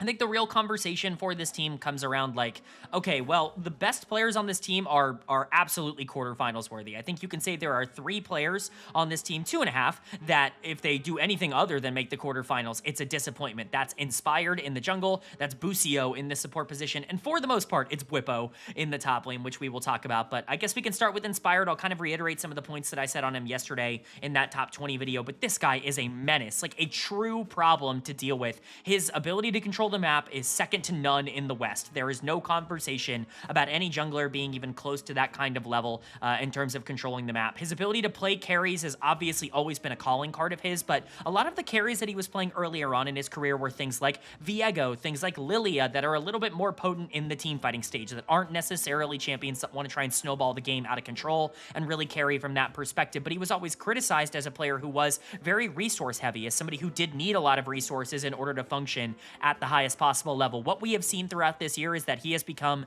an expert level facilitator out of the jungle, alongside the fact that he can now carry at an elite level. So when you see him pick things like Sejuani, or even things like, Jarvan, Wukong, Vi, all these other champions, Xin that have been so popular throughout all of this year, he can expertly play out the early game as a skirmisher that helps get his laners ahead just as well as he can play late games now, and that's what's turned him into one of the best players in the world. I even said in that video for top 20, there are times where this guy's going to play a lot closer to a top 15, borderline top 10 player in the world, which he did at MSI for the most part. That guy was unbelievable at that tournament, and I'm expecting him to be able to repeat that. FlyQuest's biggest strength right now is the fact that they have Inspired, but just having one good player is not enough. Look at KT Rolster, look at BDD. It's the fact that I think the rest of this team is really consistent that puts them up to number 7 for me. I very narrowly put Busio in that B+ tier. Like, he was on that borderline for me. Inspired was not my MVP pick in the LTA LTA this year, it was Busio. I really do think he was that good in the support position. Every bit of potential and hope that we had for Busio to be able to figure out his playstyle as an engaged threat, it all came to fruition this year. This was the perfect meta for him because he got to play things like Rakan and Nico and, Rel, all these playmakers super regularly, and that's really his big, calling card, is that he is a phenomenal playmaker in the mid game out of the support position. But the laning has improved so much. Masu is not like an expert level 2v2 player. He's really not an unbelievable laner. It's why he's actually getting docked some points here, and we'll get into some of the negatives and the worries for FlyQuest. But Busio really helps smooth over a lot of those laning problems, and then you go and watch him play these playmakers. I mentioned the Nico. He was really the first big Nico player to pick up in the West, and everybody basically came from there. Now, obviously, everybody had been playing it in the East up until that point, but Busio was dominating on that all year long. We talked about things like the Rakan that were a signature pick, but the Bard throughout this year has been must ban against FlyQuest. Like, even, BLG looked at, Busio on Bard and said, hey, we can't really handle that. Like, they got one game against it, and Busio completely embarrassed the LPL champions at MSI. So, that you have to worry about it. Like, Busio is genuinely a world-class player and somebody who should be expecting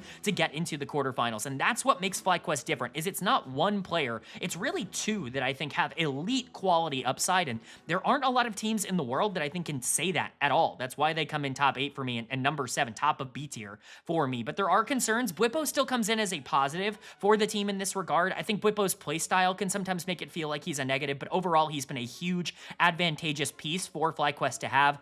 Am I guaranteeing you that he's going to have a good tournament? No. There's a lot of controversy surrounding Bwipo right now. You don't know how much of that is getting into his head and kind of making his mental a little bit worse. And even on top of that, he's already a pretty flippy player. He can have good games, he can have bad games. You just can't really expect him to always be good. But I do think he's been excellent this year when he has gotten the opportunity to play regularly, and I expect that form to carry over. If he is anything like he has been either domestically or internationally up until this point this year, I think they're going to be just fine with those 3 as primary carries. I think that, trio core is just a better version of what we just talked about with the Oysters, where you've got a jungler and now a support who can really set up to, allow the rest of the team to carry in a top laner that's going to be good in basically every situation. The concern here for FlyQuest is their carry duo. And Masu doesn't necessarily have concerning marks for me. I just couldn't really put him higher than a B- and 11th in the 80 carry rankings because he is so specialized in what he is good at and what he's not so good at. He's a good laner. Like, he's an okay laner. I'm not going to say good. He's an okay laner, but he's really not like a superstar laner. He's not really like a world's quality laner.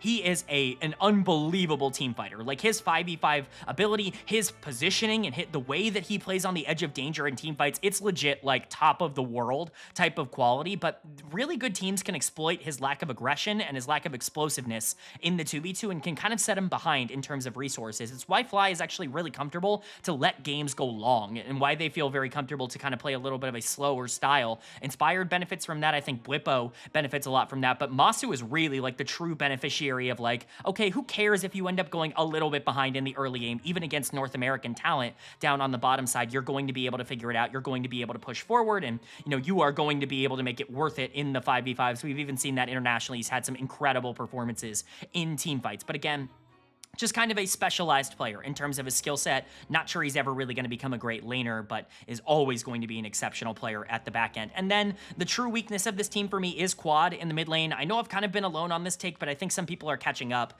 Quad's good. He's just not great, right? Like, he, again, a specialized player, and I think his flaws are very exploitable at an international level. This guy is just not a great macro player. Like, he just doesn't really roam at the proper times. He's not great at playing with Inspired. Inspired does so much of the heavy lifting for getting mid lane pressure and just for generating pressure in the mid game in general. And Quad's just kind of hopeful that he can stay isolated in a 1v1 because he's really good in those isolated 1v1s. His hands are really good, and he is going to listen, like, when he's called to certain scenarios. He just doesn't really have that, like, X factor mental note where it's like, oh, I need to make sure that I, set the wave up so that I can make sure I'm in this spot at this time, in this game, in this position with these champions. Like, he doesn't really seem to have that kind of macro awareness. It's always been a bit of a problem for Quad, and I think it continues to hold him back. The biggest concern for me is that, quite frankly, Quad has been bad internationally. This guy has consistently not been able to show up in big moments, and he's consistently let this team down in big moments. I think he was bad at MSI. I do not think he was good at all at that tournament. He kind of proved, like, like, hey, I can't even really play Annie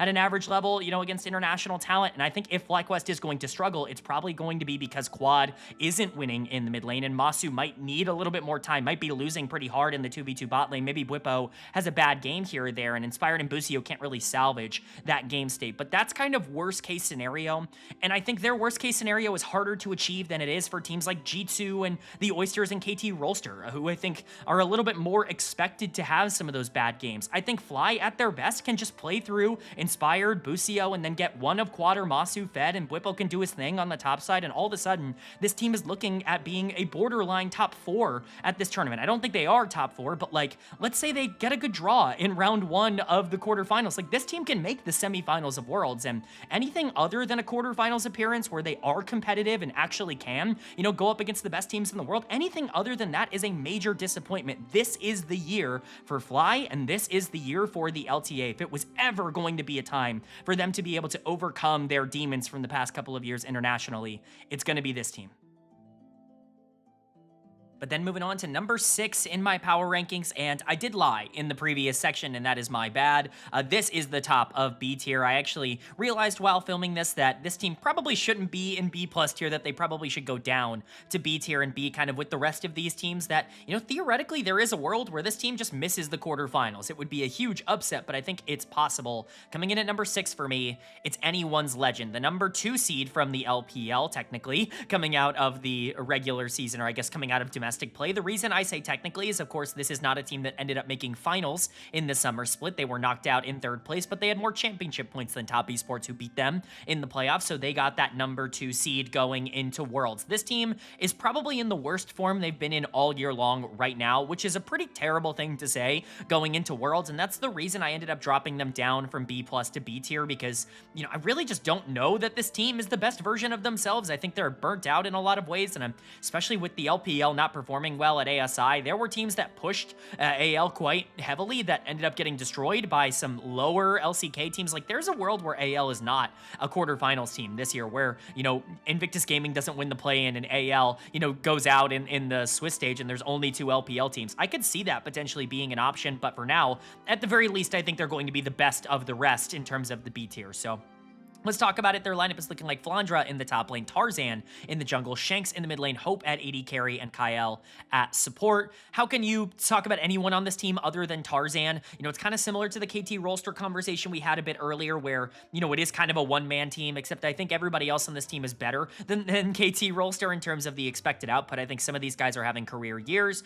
Some of them are just getting more recognition now that the team performance around them is actually good. Cough, cough, Kyle, who has been really good for a long time now, even going back to his time in the LCK, but this team lives and breathes and dies, quite frankly, based off of what Tarzan is capable of doing in the jungle. I got a lot of comments on my previous video that were not surprised. We'll just say surprised. I think that's a fair way to put it, that Tarzan was below someone like Kanavi, and that's where Tarzan's reputation is at right now in the top 20 list. Now, I will say, to defend myself as the known Tarzan guy, as somebody who's been called Tarzan biased and is self-admitted Tarzan biased throughout basically his entire career, because he's my favorite player in the world. He's somebody who I always want to see succeed. Like, this guy is Anyone's Legend. He is the player that will either win them games or lose them games. And with a lot of that responsibility comes some negativity and also comes some inconsistency that makes him hard to actually rank right now. This guy was looking like a top 5 player in the world throughout most of this year. It was the spring regular season where it's like, okay, you're losing a few more games than maybe I want you to. You went on like a 2 or a 3 week stretch where you were just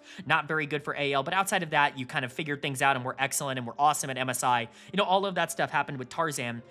And then he did it again in the summer split. And that's when it started to be like, okay, like, is this something we have to be concerned about? He goes into the playoffs and, you know, gets knocked down to the lower bracket early by Weibo Gaming. He's awesome in the lower bracket, just demolishes basically every team by himself throughout that lower bracket run, and then runs into a team in Top Esports that has a jungler that's just as good, if not slightly better than Tarzan, and can't play the game. Like it truly feels like they put all of their resources into shutting down Tarzan, and immediately AL folded. Is that Tarzan's fault? No, it's not. But do I think that production-wise Tarzan is better right now than someone like like Kanavi?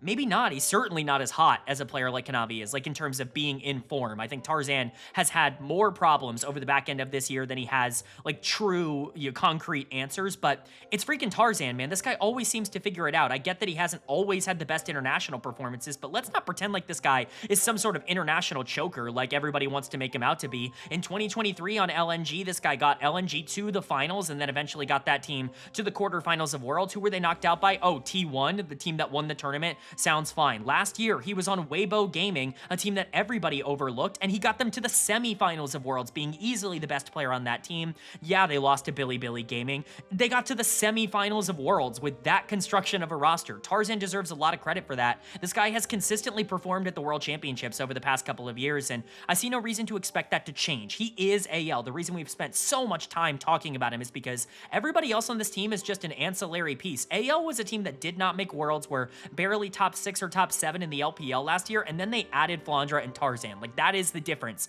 towards this team being a Worlds team at all and being just average in the LPL is Tarzan. But rest of the team is at least good. How elite are they? I'm not sure. Like, is this a core that can win a world championship? Right now, they're certainly not playing like it. Flandra, I feel pretty confident in. He can be pretty flippy. His laning is not actually as consistent as people say it is. Like, the numbers look good, but again, as somebody who's casted a lot of his games throughout this year, he can have some really bad lane performances, and he is pretty matchup dependent, but when he does get on champions that he has had a lot of success on over the course of this year, it is a lot better. He's been a really great tank player for this team on things like Sion and Ornn, and obviously, those frontline setup champions, but honestly, it's the carries that have been a bit lacking. Hopefully that gets a bit better going into Worlds, but I don't really have a ton of problems with Flandra. I think he's fine for this team. The other two players that I want to give shout outs to here are Hope and Kyle. Hope had a career year this year. I don't think anyone's really disputing that. This guy's been to the semifinals of Worlds before on JD Gaming, but I think this was really the year where it felt like he had his best individual performances. He was more a cog on that team that just kind of was there to allow the rest of the team to pop off. He was like a true great AD carry for parts of this year. The problem for Hope is I just don't know if he has the mechanical upside to be able to sustain that. We've kind of been questioning it all year long, and so far he's been able to answer most of those questions, but he's really not a superstar. He's just he's like the definition of a B+ player at this tournament, where I don't think he has like A player upside. I don't think there's ever going to be a time where we consider him for that kind of conversation, but he's certainly better than a lot of the other AD carries, and you can kind of rely on him being okay enough. I think part of that is that his support is really good. Kyle comes in as the number 4 support at this tournament for me. And spoiler alert, the highest LPL support at this tournament for me. I love Kyle. If you followed the channel, like him and Tarzan have both been channel darlings for a long period of time. I've talked them up basically since 2022. But Kyle is a player that I think finally reminded people, oh yeah, like I'm really good. Like I was kind of stuck on AL last year, and I was a player that elevated Prince, and I was a player that made Ice look really good before he went over to the LEC, and I did the same for Hope this year. Like every AD carry that plays with Kyle just ends up looking a lot better, and I think that that's really kind of in his favor. Now, is he consistent? Not at all. I would argue that he was worse in summer than he was at any other point this year, but even at his worst, he's at least a playmaker. Like he's at least looking for things. I just trust him as a player. I think he's got good macro, a good understanding of where he needs to be, and I have belief that he is a good enough player to be able to make this team work. But the question is Shanks that kind of player? He comes in as my number 7 mid laner at this tournament. There were times this year where it felt like it was going to be that Shanks breakout year, where it was finally going to come together and he was going to emerge as one of the best mid laners in the LPL. And honestly, he did that, but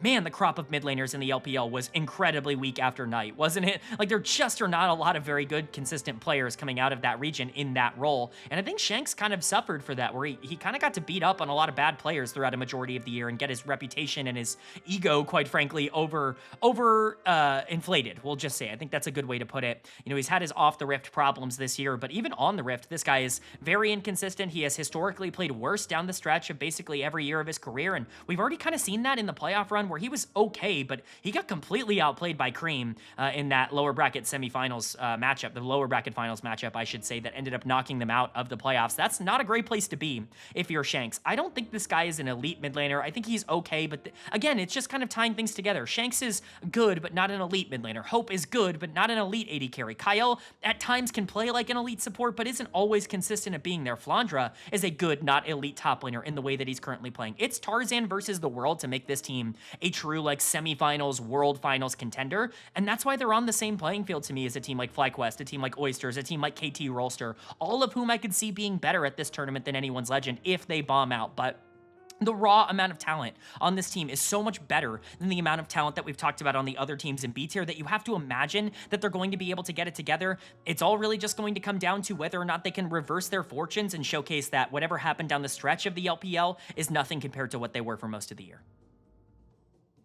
But then moving on to number 5 in my power rankings, and this is where we jump from the B tier to the B plus tier, and I do think there is a bit of a difference here between these two, whereas we described the B tier as teams that expected themselves to get out of Swiss to get into the quarterfinals, but likely didn't expect themselves to like win the entire tournament. You know, also had some potential to maybe even miss the quarterfinals if everything were to go wrong. You hit B plus, you hit 5th in the power rankings. These are teams that bare minimum should be reaching the quarterfinals. Like anything other than that and you've completely sold the plot, like you shouldn't, you know, you've completely undersold. And honestly, you know, top 5 teams, all of them are looking at semifinals as like the bare minimum for what they should be accomplishing. Hell, you know, best case scenario, I think one of these teams makes the finals in terms of their production. I think that's how they're looking at it. But for me, starting off the B plus tier, only 2 teams in this, coming in at number 5 for me, it's Top Esports. I think this is really the only fair way to put them. I do think they are a tier above a team like Anyone's Legend, despite coming in as the 3 seed and AL coming in as the 2 seed. They pretty definitively proved in the playoffs that they were better than Anyone's Legend. I don't really think there's a lot up for debate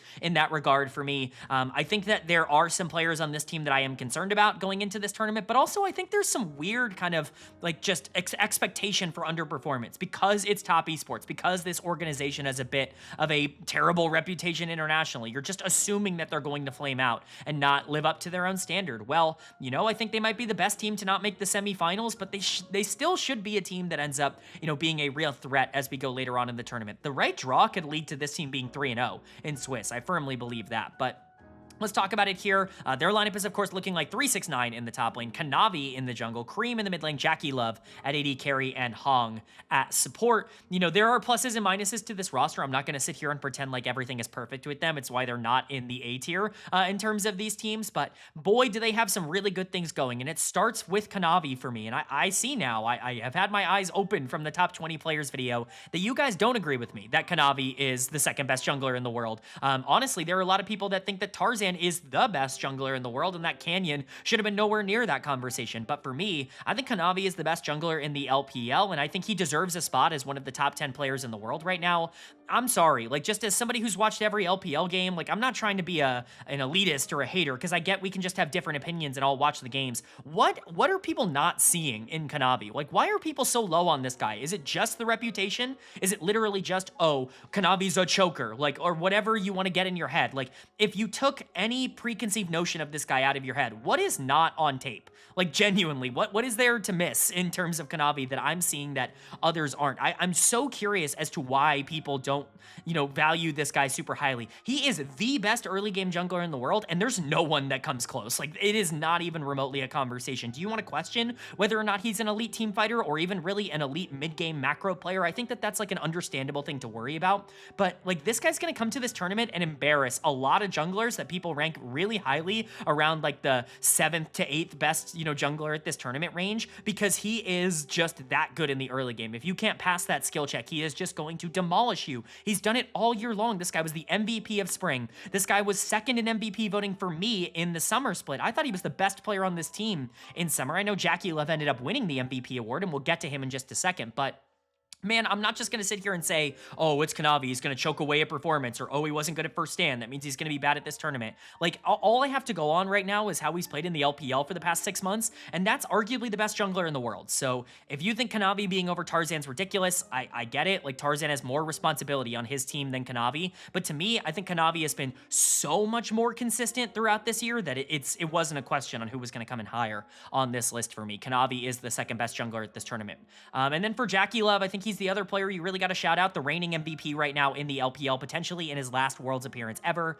Hopefully he can live up to that. I thought I was a little bit lower on Jackie Love. It's crazy. Like, I was going into this being like, you know, I'm having Jackie Love at 15 on my top 20 players after an MVP split in the LPL. You know, perhaps people are going to be like, oh, he should be above, you know, insert other players here. But the reality was that it turns out a lot of people think Jackie Love is going to suck at this tournament. And again, I just assume it's Top Esports bias. Like, people just assuming top esports players are going to play worse at Worlds, which maybe they do, but I you know me, like ranking people off of that I think is delusional. Like Jackie Love this year has been excellent, arguably the best AD carry in the LPL, certainly one of the most consistent. And the thing about Jackie is everyone has this idea of him as a player from what he was in 2018 and 2019 as this hyper aggressive player who's going to throw away the ability to win the game by playing too far forward and trying to 3v1 as an AD carry and, you know, playing melee range, all of this stuff, right? Like, and this has not been Jackie Love for years. Like, he has grown into a really consistent, really stable team fighting AD carry that's very good in lane. There's just not really a lot to dislike about Jackie Love. Do I think he is the most consistent player on a game-to-game basis? No, I think you can take advantage of him and beat him, but everybody's like, oh, Gala was awesome this year. You're so stupid for not putting Gala on the top 20 list, and also Jackie Love is overrated. Jackie Love embarrassed Gala every time they played against each other throughout this year, so I don't really know what else to say. Like, I feel like it's just people who just don't watch top esports, which is a lot of people, I'll be honest.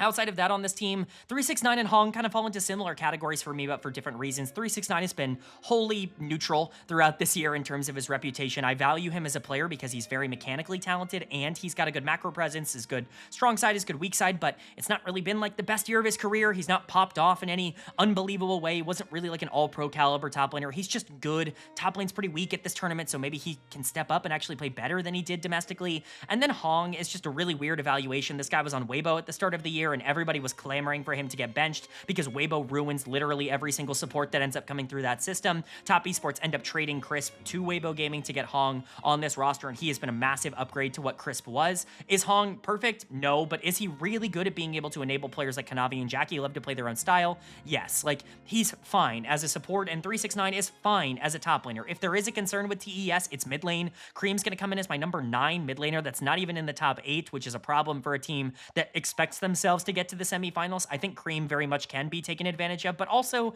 Cream is fine mechanically speaking. If you can just get him into a matchup that he feels comfortable on, I don't think there's actually going to be that big of a problem. Kanavi often has so much tempo, and Jackie Love is often winning in the 2v2 anyways, and so Cream doesn't really need to be a player that steps up and carries games for this team, but he can do that. We did see, at least in the first couple games of the finals in the LPL, that he was able to go toe-to-toe with Knight and actually put up some, you know, interesting figures there. He was really good at the beginning of that series and then kind of let them down at the end, but Cream is not a player that I think is wholly a negative. He's not like a B- or anything like that, but he's certainly not a player that I think you would expect to make the semifinals of Worlds. I'll just say that. I think that's Kanavi and that's Jackie Love that are doing a lot of the heavy lifting there. 369 and Hong are also very good, but this is a team that really is carried by their stars. Do they have bust potential? Definitely. It's why they're the bottom of the B+ tier. There is a world where they make the quarterfinals and then lose to one of either the top 4 teams or hell, even like an Anyone's Legend or a, you know, God forbid a FlyQuest, something like that. Like, there is a world where that theoretically could happen, but am I on this train that top esports is just gonna blow it because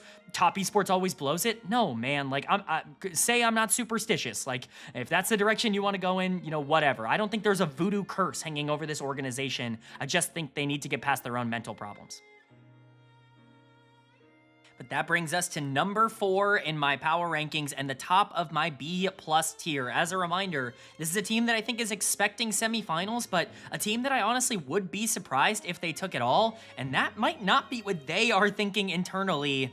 It's Bilibili Gaming, the number 1 seed from the LPL. And this is where things get very interesting, because if you're an eagle-eyed viewer, or really just kind of paying attention a little bit, that's every non-LCK team at the tournament done. There are only LCK teams left, and we've yet to go over the top 3. I don't think too many people are going to be surprised by the way that that ends up breaking down, but BLG comes in at number 4 for me. I think this team is good. I just don't really know what they are. Like, I don't know what their game plan is. I don't know how elite they are. This jungle position is a major question mark. I think this bot lane has had their own good and bad moments throughout this year. Like, this is certainly not a team that I feel comfortable saying, like, are world favorites. This is a weaker version of Bilibili than what they were last year. I think we can say that with confidence, but they still kind of have a bit of an X factor. They won the LPL for a reason, and they did so in dominant fashion. They didn't beat Top Esports once, they beat them twice in the playoffs, both in winners finals and in grand finals, to take that championship, and that has to be accounted for something. So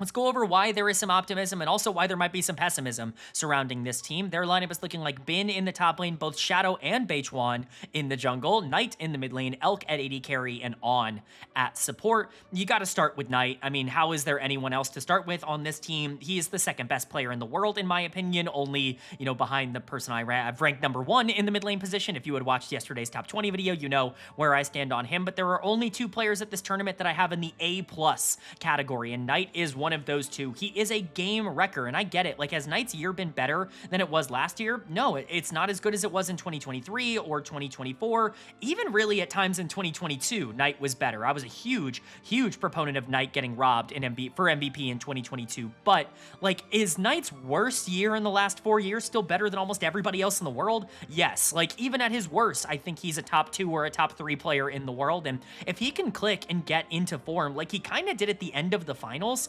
like, this guy can wreck games. He can be the best player at this tournament, and I don't think there's a lot of, like, things that are going against him for reasons that won't happen. It's more so just, can he actually unlock that version of himself? And we know that Knight can really succeed at the World Championships. He was 1 game away. This team was 1 game away from winning Worlds last year against T1. They went to Game 5 in Grand Finals. They beat a team like Hanwha Life that a lot of people had as big favorites going into that tournament. Like, this was not a team that lucked their way there, and Knight was a huge part of why that team was so successful last year. So you don't need me to tell you, this guy does everything. He's exceptionally good on assassins, really good on roamers, awesome on team fighters. Like, there's no weakness in his game. You don't get an A+ grade from me if you're not, like, super versatile and really good at basically every role in that versatility, but certainly something that is worth noting, that he maybe isn't as dominant right now as he has been recently, specifically off the Grand Finals tape. He was still MVP in the regular season. It's not like, he was lacking in that category, just more so maybe not his own standards. And then the second player to talk about here is probably Bin on the top side, but again, I don't think Bin's had as good of a year as people are making him out to be. I know Sheep Esports right now is coming out with their top 20 list that's kind of curated by a lot of pro players and analysts, and they all put in their own list and then kind of aggregate them. Bin, I think, came out in the top 10 on that list. I don't know how many people are watching the LPL right now. I think it's really hard to claim that Bin is a top 10 player in the world in his current form. I don't think he's been bad, but I just don't think this is the Bin that everybody thinks it is. I think there's maybe some expectation that he's going to be able to turn it on and figure it out at the World Championships, but I mean, he's been struggling in laning phase in particular. He's not exactly been generating leads as consistently as maybe you would expect from a player as talented and as decorated as Bin is. Still, he's been awesome. Like, even the worst version of Bin is still a top 20 player in the world, which is why I think he was number 17, 18 on my list. I've already forgotten, and the video was yesterday, but it's why Ben was on that list at all, and he's definitely deserving of a, like, at his best, he can, be a World Finals MVP. I think he's more than good enough for that. The question is, like, are you going to get him at his best? Because he hasn't always given you that throughout this year. He's not really been good on weak side, and his laning phases have been great, but not, like, elite, which I think is a step down for Ben. He still is the best team fighting top laner in the world, and he still is somebody who is going to take over in the later parts of the game if you allow him to do so. I just don't know if he's quite as well-rounded as you would think when you think of Ben. And then there's Elk and On in the bot lane. Talk about a duo that was excellent at Worlds last year. I think Elk might have been the single best player on Bilibili Gaming at Worlds last year, certainly in the conversation with Knight for that award, but Elk's got to step up, man. I don't know. I've been lower on Elk so far this year. It feels like people are just like, yeah, he was as good as he was last year, and I just don't see that. Like, he was the best AD carry in the world for me last year. I will continue to stick to that take. I think in 2024, there was no AD carry that was more productive and more successful than Elk in terms of how he was capable of playing the game. He's been nowhere near that for me. He comes in as my number 5 AD carry at this tournament. He was an honorable mention for that top 20 list. I think that the laning has gotten slightly worse, which is kind of the calling card for both him and On as players, is that they're really good in the 2v2, and I just think it wasn't quite as explosive. I think Fearless maybe took away some of the power of that laning because they couldn't just constantly get themselves into these dominant 2v2 positions in basically every draft with a couple of backup options. Now they kind of have to play a bunch of other styles, and it's not been as successful. I think On has suffered more than Elk, but Elk is certainly a player that we know steps up in big moments. Again, he might have been the single best player at Worlds, not named Owner or Faker last year. So definitely want to give him a shout there. And then On in the support position has just been the absolute LPList of LPL supports. Like, I really cannot specify that enough. This is a guy who will both win you every single game and also lose you every single game that he possibly can. I mean, the flippiest plays you've ever seen, just being super inconsistent. When it works, it looks incredible. When it doesn't, he actively runs it down. I'm a little bit higher on than maybe other analysts finalists will be. I think this bot lane kind of equalizes out to being in a similar spot for me, but On was not like in debate for being on my top 20 list. This is not the same year that he had last year or even 2 years ago when he really broke out. I think his 2023 is still the best year of his career, even if he had more success last year. So I think this bot lane can be good, but am I convinced that they're going to be top 3 or top 4 at this tournament? Not really. I think it's going to be up to Knight and Bin really to kind of carry that, big, heavy burden. And then there's the jungle position. You want to talk about question marks. Here's your question mark for this team. Is it Shadow? Is it Beige1?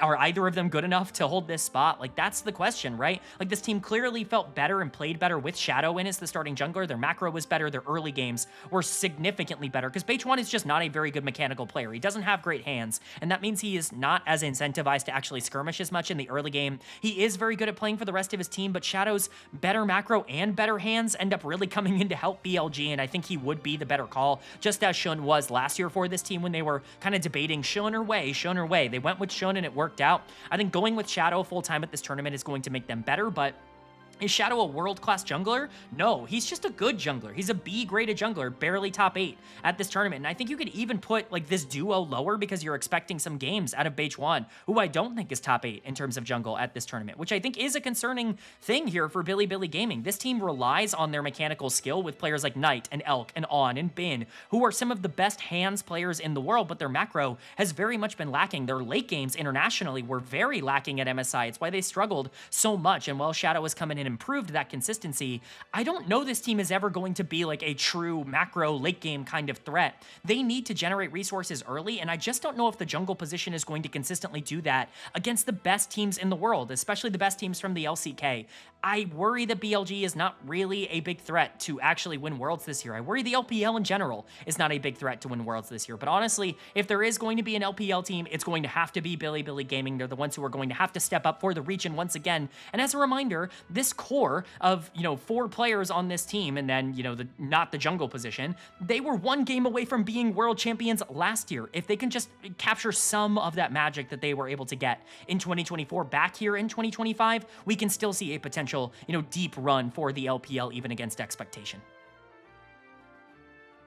But now moving on to number 3 in my power rankings, and this is where we take another leap up in terms of my tier rankings. That was the end of the B+ tier. We move now into the A- tier, and the big difference there is that B+, these are teams that definitely feel like they should bare minimum be in top 4, but I'm just not quite sold that they're an actual threat to win the World Championships. From here on out, 3 and up, A- and up, all of these teams expect to win Worlds, or at the very least expect to compete to win Worlds. Only one is going to be, number 1 in the power rankings and the true actual favorite, but these are all teams that are coming into this tournament with the knowledge and understanding that they are good enough to win the World Championship. It's all just about execution. Unfortunately, someone has to come in at the bottom of that list here at number 3 for me, and that is going to be Hanwha Life Esports coming in at number 3. The number 2 seed from the LCK comes in at the 3 spot. I don't think this is going to be all that contentious or controversial. This team was awesome in the domestic playoffs. They almost always are down the stretch. It's just the clutch gene that's built into now both the DNA of this organization, but also quite a few of the players on this roster as well. Players like Peanut and Zeka and Delight and even Zeus, Viper obviously as well.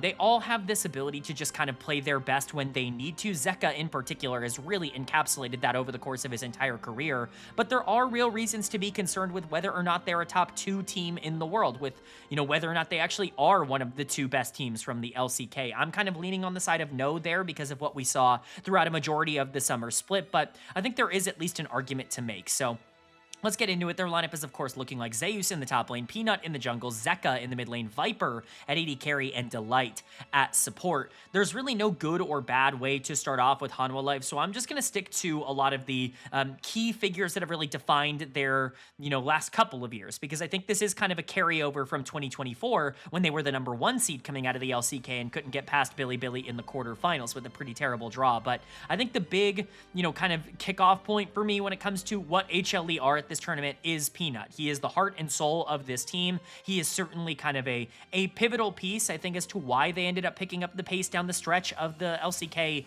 summer split playoffs and qualifying for Worlds. But he's the emotional beat for this team now, because this is likely his last World Championship ever. This is likely his last year playing professional League of Legends ever. People don't usually come back from military service at his age and come back and play the game. It's really just Ole? Like, has there been anybody else that has actually been able to come back and like play in a top tier league after military service? Let me know if I'm forgetting anybody down in the comment section below, but this is likely the last time we will ever see Peanut, and therefore, you know, you want to get one of the most legendary players of all time a world championship. Like, that is definitely a goal for this team, and he's kind of the emotional heartbeat that runs through it, and the thing that I think a lot of people are going to be talking about for Hanwha Life going into this tournament. But Peanut also has had some plus moments. I got some questions about whether or not Peanut was, like, deserving of a top 20 spot on my list when I did it yesterday.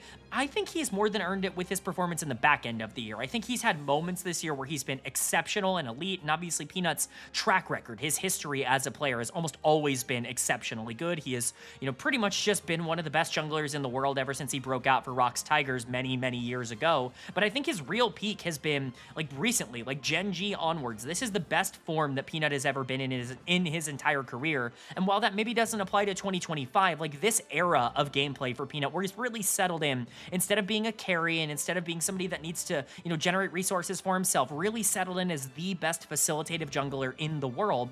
Like, that's the kind of version that still is there, and you still see those kinds of flashes. Nobody plays those tank engagers quite like Peanut does to open up the rest of the map for Hanwha Life. So while he's not in the best form in the world, and certainly there are real questions about how he played in the regular season, basically in all 3 splits throughout this year, I'm going to give him the benefit of the doubt and say that with everything on the line, I expect him to be good here. There's also Viper and Delight down on the bottom side. I'm kind of jumping to them next. Both of them come in number 2 in terms of their individual positions at this tournament. You know, I think they're both really excellent and they play off of each other well. I'm honestly more impressed with Delight right now, even if they come in with the same grade. Delight has just been so good for HLE throughout all of this year. He was excellent last year, but one thing I said in the top 20 that I really want to reiterate, and kind of the main point to talk about when it comes to Delight, there has never been a time at any point throughout Delight's, you know, tier 1 professional career where he has not gotten better, you know, split over split, game over game. Like, he just consistently continues to improve, which is something that you can't really quantify. It feels like every single time I watch him, he's better at League than the last time I watched him. I know HLE did not find the same success that they did at the beginning of the year or last year, but I think Delight is playing better League right now than he ever has in his career, and I firmly believe that he is a world championship winning caliber support at this point. He's not somebody that you win with, he's somebody that you win because of. He really is that good, and Viper has always been that good. We already saw it when he won Worlds on EDG back in 2021. We know this guy can do it at a top-end level. The question is, can he step up after last year where, quite frankly, the ball was in his hands? It was Elk versus Viper. The winner of that duel, that AD carry matchup in the quarterfinals, was going to go on to the semis, was likely going to go on to finals because it was a matchup against Weibo Gaming, and Viper just could not outduel someone like Elk. I'm not saying that Viper has big game problems or anything like that, but there have been moments throughout this year as well where that consistency has slipped a little bit. I'm a little bit lower on Viper than everybody else, but as you guys know, me putting him in the top 10 in my top 20 list kind of indicates that I think things will be fine going into this tournament. I think he's really in meta right now, and I think Peanut has started playing for bot lane a lot more. I think Viper is going to be explosive at this tournament and really put out a great effort. Then there are the 2 solo laners. We're actually going to get to Zeka first. I usually save the bigger question marks for last, but I want to save the new player for last here on the top side for HLE. For Zeka, the question is not can he step up. We know he can step up. He was very good in the playoffs for this team, and they needed that, but let's be real here. This guy has not been the Zeka that we have come to understand over the past couple of years throughout the regular season. There was something that switched in his head in game number 3 against Gen.G in the qualification for MSI. There was something that happened in his head that just completely flipped what we knew of Zeka. He was incredible up until that point that year. He was really right up there with Chovy for being the best mid laner in the LCK up until that series, and then the reverse sweep happens. He goes into T1 and gets demolished, and he comes back out in the summer split, clearly downtrodden, confidence broken, all of that stuff, and he's not really able to recover in the regular season. It's the weakest regular season I think he's ever had in the LCK since coming back in 2022, but he did recover it in the playoffs at least a little bit. Was he the reason that this team, you know, got to finals and won winners finals? Probably not. I think he was good. I don't think he was, you know, the guy that ended up breaking through. That was really like Viper and Delight and Zeus, who we'll get to on the top side, but Zeka is an important piece for this team, and if he's going to be the Zeka that we know, which is playing the best when the biggest moments are the the brightest, and he gets up to being like an A- A caliber player, that's what this team needs to win the World Championships. If you can get that version of Zeka back now in the biggest moments and get him another World Championship, then I think, you know, everything is going to right itself for the rest of the team. But, you know, the big addition and the big reason why I feel better about this team this year is Zeus has kind of lived up to expectations for them. Now, has he been as good as he was at the beginning of the year? Probably not. He was right up there with Chovy, 1A and 1B in terms of MVP race for me going through the spring split. But again, everything kind of got worse for Hanwha Life. They weren't really able to beat either Gen.G or T1 in the regular season throughout basically the entirety of the LCK. And I think Zeus's flaws got exposed a lot more during that time, but we know that Zeus can be decently inconsistent. That's been the case for him throughout the past couple of years for T1 in the regular season anyways. And so the question now is, does he get the Worlds buff now that he's left T1 and joined Hanwha Life? I feel pretty confident in Zeus. I think he's the second best top laner in the world. I think his best games, like if you're talking about ceiling, you know, performances, I think Zeus would be ranked as my #1 top laner from a ceiling perspective, because I don't think there's a single top laner in the world that I can expect to play the best on their best day more than Zeus, right? Like he's able to dominate in a way that others aren't. You know, his weak side's not the most consistent and he will have bad games every once in a while, but let's be honest, I'm expecting him to be excellent at this tournament. Again, all of HLE's hopes kind of land on, can this mid-jungle duo play like the elite players that we know they are? I trust in Zeus, I trust in Viper, I trust in Delight. Can Zeka get that Worlds form back, that elite, you know, big star, you know, performance back? The guy who's always stepped up in the biggest moments and always been the one to shine the brightest in those. And can Peanut do it in potentially his last hurrah here at the World Championships? This is a really easy team to root for in terms of wanting to see them succeed. Do I think they'll do it? Unfortunately, right now, I do have them at the bottom of like the true World Championship contenders, but they are a real Worlds contender. On the right day with the right developments, this team can be a favorite to take the entire thing. But that's going to bring us to #2 in my power rankings, and you probably know who #2 is by this point, but somehow, someway, despite their playoff underperformance, I am not deterred. It is T1 coming in at #2 for me in my power rankings. I feel like this is the only fair place to put them after this year. To me, it's kind of been a tale of two teams throughout so far in 2025. One of those teams is at #1.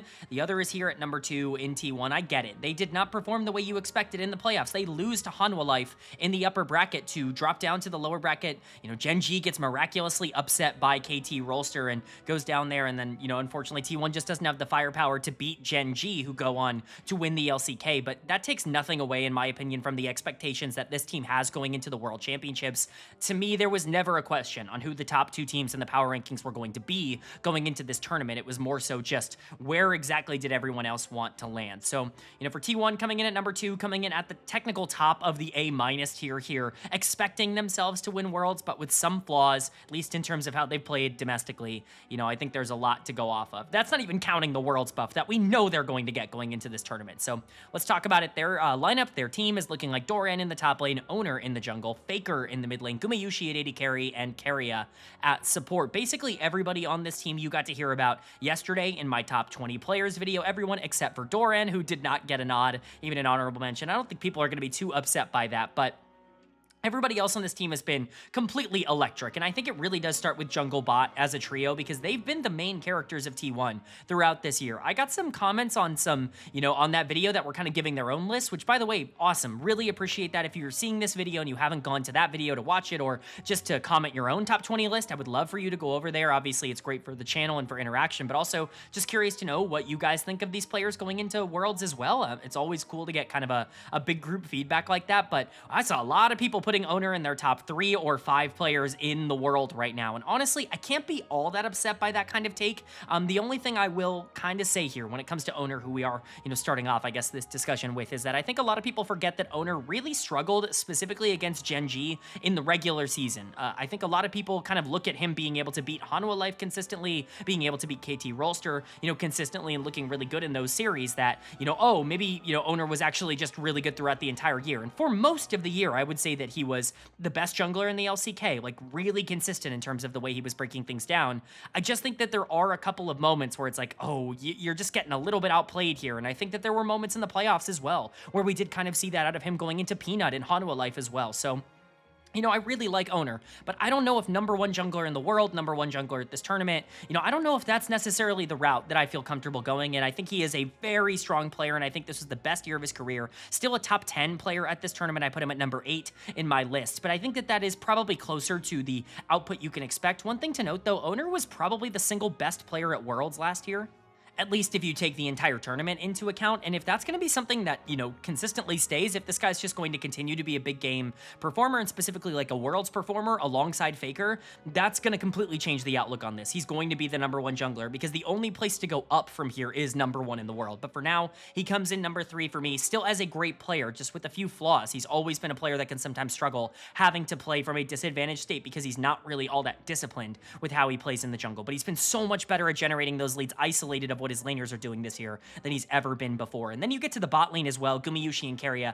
These were the real carries, I think, of the back end of the year for T1. And this was kind of the case going into Worlds last year as well, where Gumayusi was really kind of the primary carry and the one that was really given a lot of responsibility to push this team forward domestically in the LCK, and I think he's lived up to that again over the back end of the year. But as I stated in my top 20 video, I think it's hard not to remember that before, you know, the Hanwha Life collapse and T1 going to MSI, like, Guma was not playing his best League of Legends. It took until that MSI qualification for Guma to kind of get back into form after being benched for a little bit, you know, obviously for Smash. But I do think he's fully back into form. He's a player that has really grown on me over the past couple of years. He's just so consistent. He's a great team fighter. He's a very good laner, and he definitely dominates when he plays these 2v2 dominant lanes with Keria. He's just really versatile, and he's grown into being, you know, one of the best players in the world, you know, regardless of the fact that he's on T1. You know, sometimes I definitely, I guess, punished players for playing on T1 in the sense that, like, it felt like the unit was always stronger than the individual players themselves. I think these players have continued to grow into being pieces that can carry the unit, not just be a part of the unit. And I think Keria is definitely the best example of that. He was number 3 on my top 20 players in the world list, or top 20 players at Worlds list. I think Keria is the best player on this team right now. He was my regular season MVP, specifically for the summer split in the LCK. I just don't think anybody in the entire league was more valuable than Keria was for T1. He's just ridiculously good. This guy does everything at a high level. We know that in his best form, Keria can beat anybody in the world, can be, honestly, the number 1 player in the world on his best day. But to see it happen and to see it come back and be consistent after the last time we really saw it was like 2023 spring, like after, you know, it really felt like he was going to play more of a background role for T1 over the past couple of years, he completely reasserted himself as the captain and, quite frankly, the face of T1 right now. Maybe not the face in terms of the marketing and everything, but certainly in terms of the way that they play the game and who you notice the most on the Rift. Keria is the guy for T1 that completely, you know, decides how they want to play the game, depending on his pick, depending on his mid game, depending on how he want to plays out map states. It's all Keria that ends up determining all that. Owner and Guma have been excellent, but Keria is the star of this team right now, and certainly is one of the best players in the world, more than deserving of a player. Like, he could be the best player on a team that wins Worlds, and that could be a really, really easy thing to say.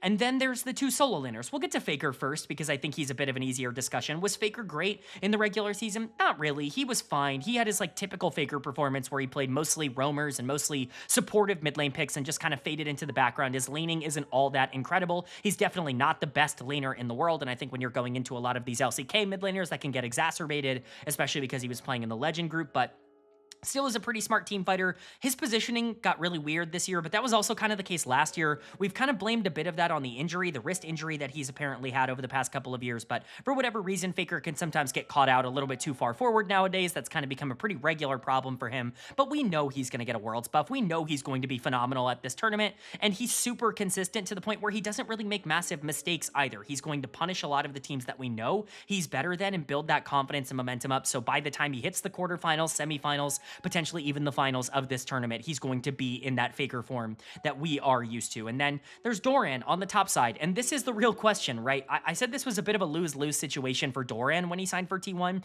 because either he wins Worlds and everybody says, well, T1 was so good they could carry Doran to a world championship even with his international woes, or he doesn't win Worlds and everybody blames him because the rest of this core has been able to win back-to-back world championships, right? Like, it still is a bit of a lose-lose for Doran, but overall, I would say that he has been exactly exactly as advertised going into this year. Is this the best year of his career? Definitely not. I think 2023 on Gen.G was the best year of his career, but I think this was pretty good. I think he kind of showcased his, very specific playstyle. He's gotten a little bit more flippy as a laner 1v1. He can still generate leads for himself, but it's certainly not a strength of his game on the world stage. He's just a phenomenal team fighter. It doesn't really matter how much gold he is down. He's going to find a way to make it work. He'll die to Krugs and then pop off in a team fight. Like, that's the meme right now, but it's true for Doran. His gold genuinely doesn't matter. His gold intake at the very least in the early game. So for T1, it's pretty clear to kind of talk about expectations. If your best players continue on their good form, if Owner, Guma, and Keria play like they did domestically for most of this year, and you get that performance from Faker, that bump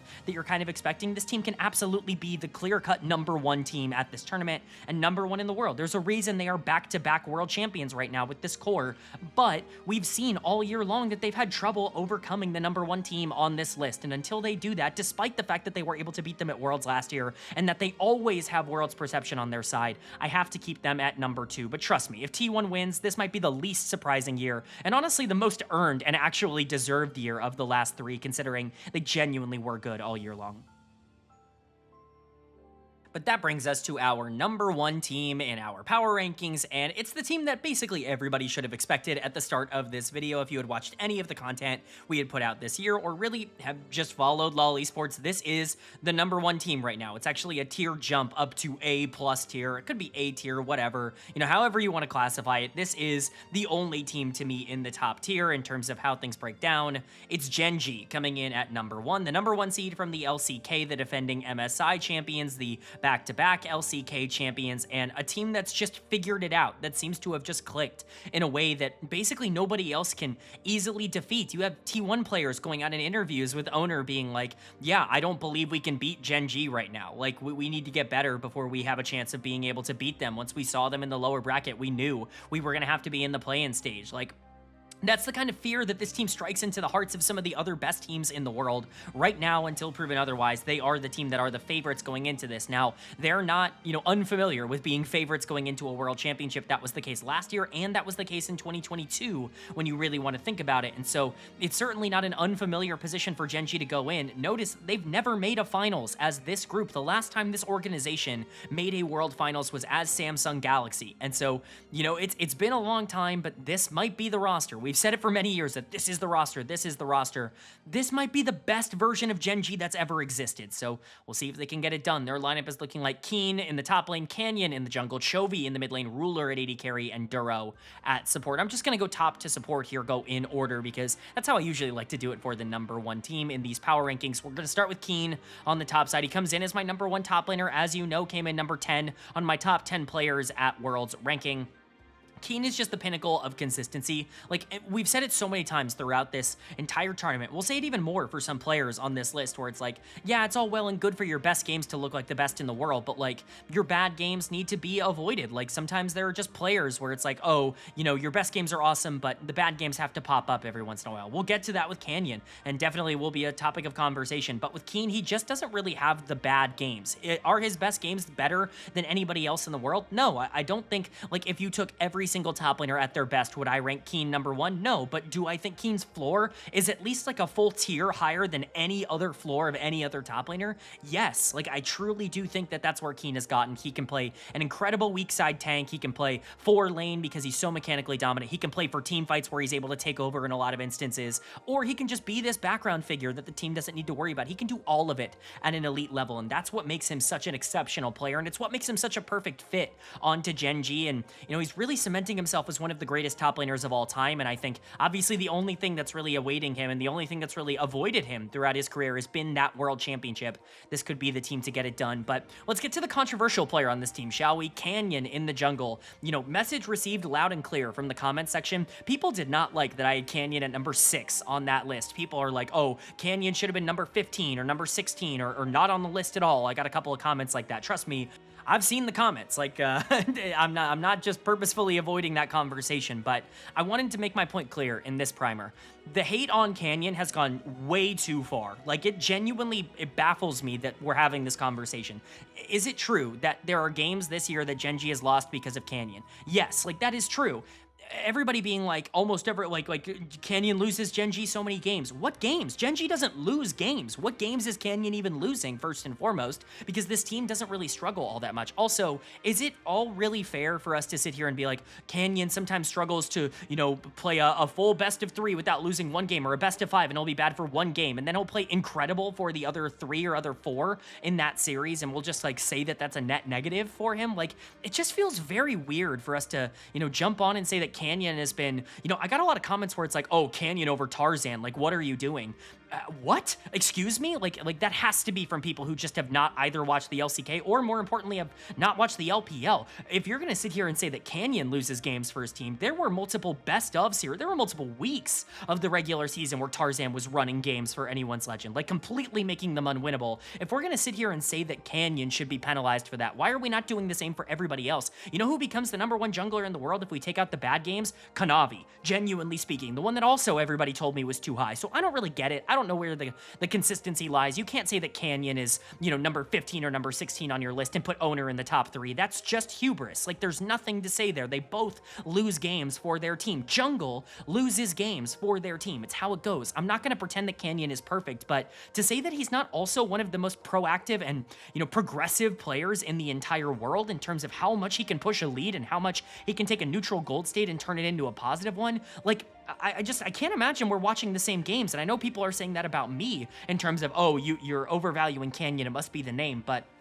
it is what it is, man. Like, I just don't understand. Like, it feels a bit like selective hypocrisy. Either that, or it's just, you know, I don't really watch a lot of the big streamers. It's all probably coming from, I don't mean to call people out, but I'm sure that K-Droll or Dom or somebody like that ended up saying, oh, Canyon's super inconsistent, and that's a narrative they're pushing, and now all of a sudden it seems like the league community just believes that. That's generally how these things go. But I'm telling you, as somebody who's also watched the games, I'm not saying you have to take my opinion over, you know, one of the streamers that you like, but what I am going to say is that I think all of this Canyon stuff has gotten entirely out of control, and I think for a team that's basically been unbeatable throughout all of this year, having one of the best, if not the best jungler in the world has to be a key figure in that. So yeah, Canyon still comes in as the #1 jungler at this tournament, even if he's been a bit inconsistent. He's still better than, you know, any other jungler. Like, the only junglers that I think you can even make an argument for would be Kanavi, Tarzan, and Owner. I think those are the only 3, and even then, like, Kanavi's the only one who's more consistent, but Kanavi's highs aren't nearly as high as Canyon. So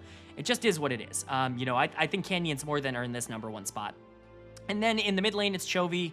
I mean, go watch my top 20 video, man. Like, what else do you want me to say? I will repeat the thing that, you know, some comments did take umbrage with. I expected to get more pushback, honestly, than I actually got for this. Chovy is the best player in the world, and he has that title whether he wins this world championship or not. Like, it does not matter. He is the best player in the world. If somebody is the best player in the world for 10 months out of the 12 in a year, like, if he's bad for 1, I don't care. Like, and he's not been bad. The guy consistently gets to semifinals. He was awesome at Worlds last year. He just ran into a buzzsaw that was T1, and his teammates really underperformed in that series. Have there been moments where Chovy has underperformed at Worlds before? Yes, but you cannot say that recent history and recent memory has told you that Chovy is choked internationally. This is a 2-time MSI winner, back-to-back MSI winner now, and I get that that tournament isn't quite as big as Worlds and all of that stuff. You can say, oh, you know, he can win at MSI, but he can't win at Worlds. Well, let's see. I mean, here's another chance. Chovy's the best player in the world, whether he wins this tournament or not. I'm just hopeful that, you know, honestly, he can actually show people, yes, I can win Worlds and be the best player in the world. Like, both of those things can be true, hopefully, for Chovy this year. And then there's the bot lane, Ruler and Duro. Talk about a really fun duo to kind of mention and talk about. Ruler has been the best AD carry in the world all year long. I talked about this in the top 20 list as well, where I was just so confused at the beginning of the year, where everybody was talking like Ruler was on like a down note or wasn't playing well going into MSI, and people were shocked that he was so good at MSI. It just makes me think that we don't watch the same games, because that guy was very good in the Spring Split regular season. He had some moments where they were up and down, but again, it felt like, you know, 3-month-old like scouting reports on Ruler when he wasn't very good in the Winter Split, you know, just kind of being carried over to Spring, and people just like associating and saying that that was the case. I thought he was really good in Spring, was awesome at MSI, probably the single best player at that entire tournament, and then came back for Summer Split and was arguably the MVP of the entire league. Was truly phenomenal, is the best AD carry in the world. The only thing he can struggle with is that sometimes he can be a bit over aggressive in terms of his mid-game positioning and wanting to gather resources, but even then, like, it's really not a problem for him. And then, you know, honestly, a fun thing that I saw was I'm too low on Duro, which I think is actually actually really exciting for me, somebody who was like really pounding the table for this guy last year on Fear X when he was a rookie. Like, to see that I'm now low on him is honestly kind of exciting, because it means I'm allowed to kind of go up in terms of my opinion on him throughout this tournament.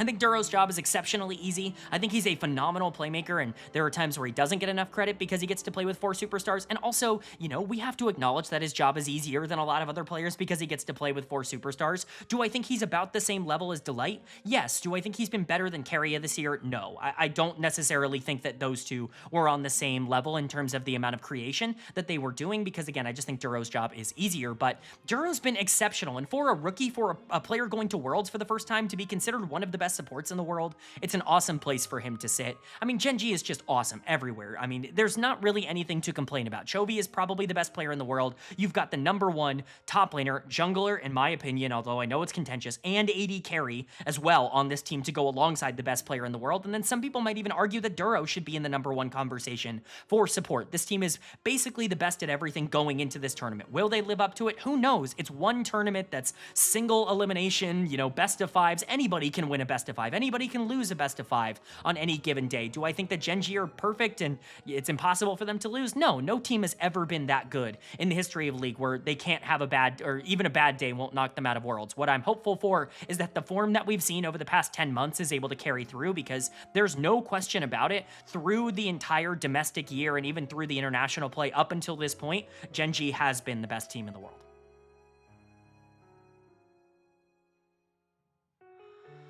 Alright, but that is going to do it for my Worlds 2025 Primer and Power Rankings video. Thank you guys so much for watching. You can hear it in my voice. I am completely hoarse. This was a 2.5 hour long video discussing everything that has to do with Worlds. Every team, every player, everything. It's always, you know, a really fun one to make, but certainly a lot of effort. You guys know we go back and watch tape on every single team here, not just because we covered it live as it was happening and made videos about it as it was happening, but we go back and rewatch tape before the tournament to kind of cover everything there as well, just to make sure I'm not getting clouded by some bad memory or anything like that. I really want to make sure that I'm as up to date on these teams as possible, so a ridiculous amount of work always goes into this video in particular. If you enjoyed it, please leave a like. It really does mean a lot to me. It lets me know you guys are enjoying the content, and it helps get this video out to more people, which I'm very appreciative of, because again, I mean, this is a 2-hour video, but we put probably 2 weeks worth of prep time into this one video, you know, just solely dedicated to it. So it really is something that would mean a lot, and it would mean a lot to me if you liked it. And then obviously, let me know in the comments what you think.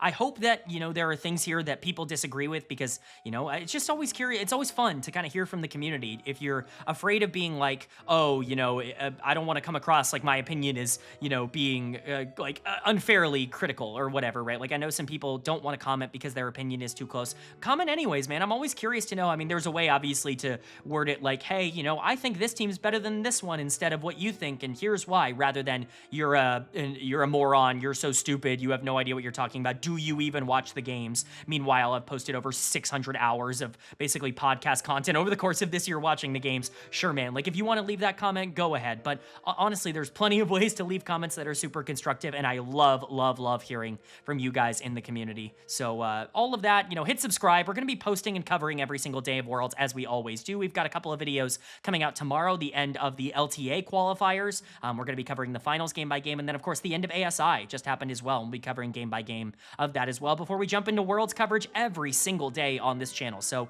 if you're interested in that, hit subscribe and hit that bell so you can be notified when those videos do go live. But with all that being said, I hope you all are having a great day. I hope you continue to have a great day, and I will see you all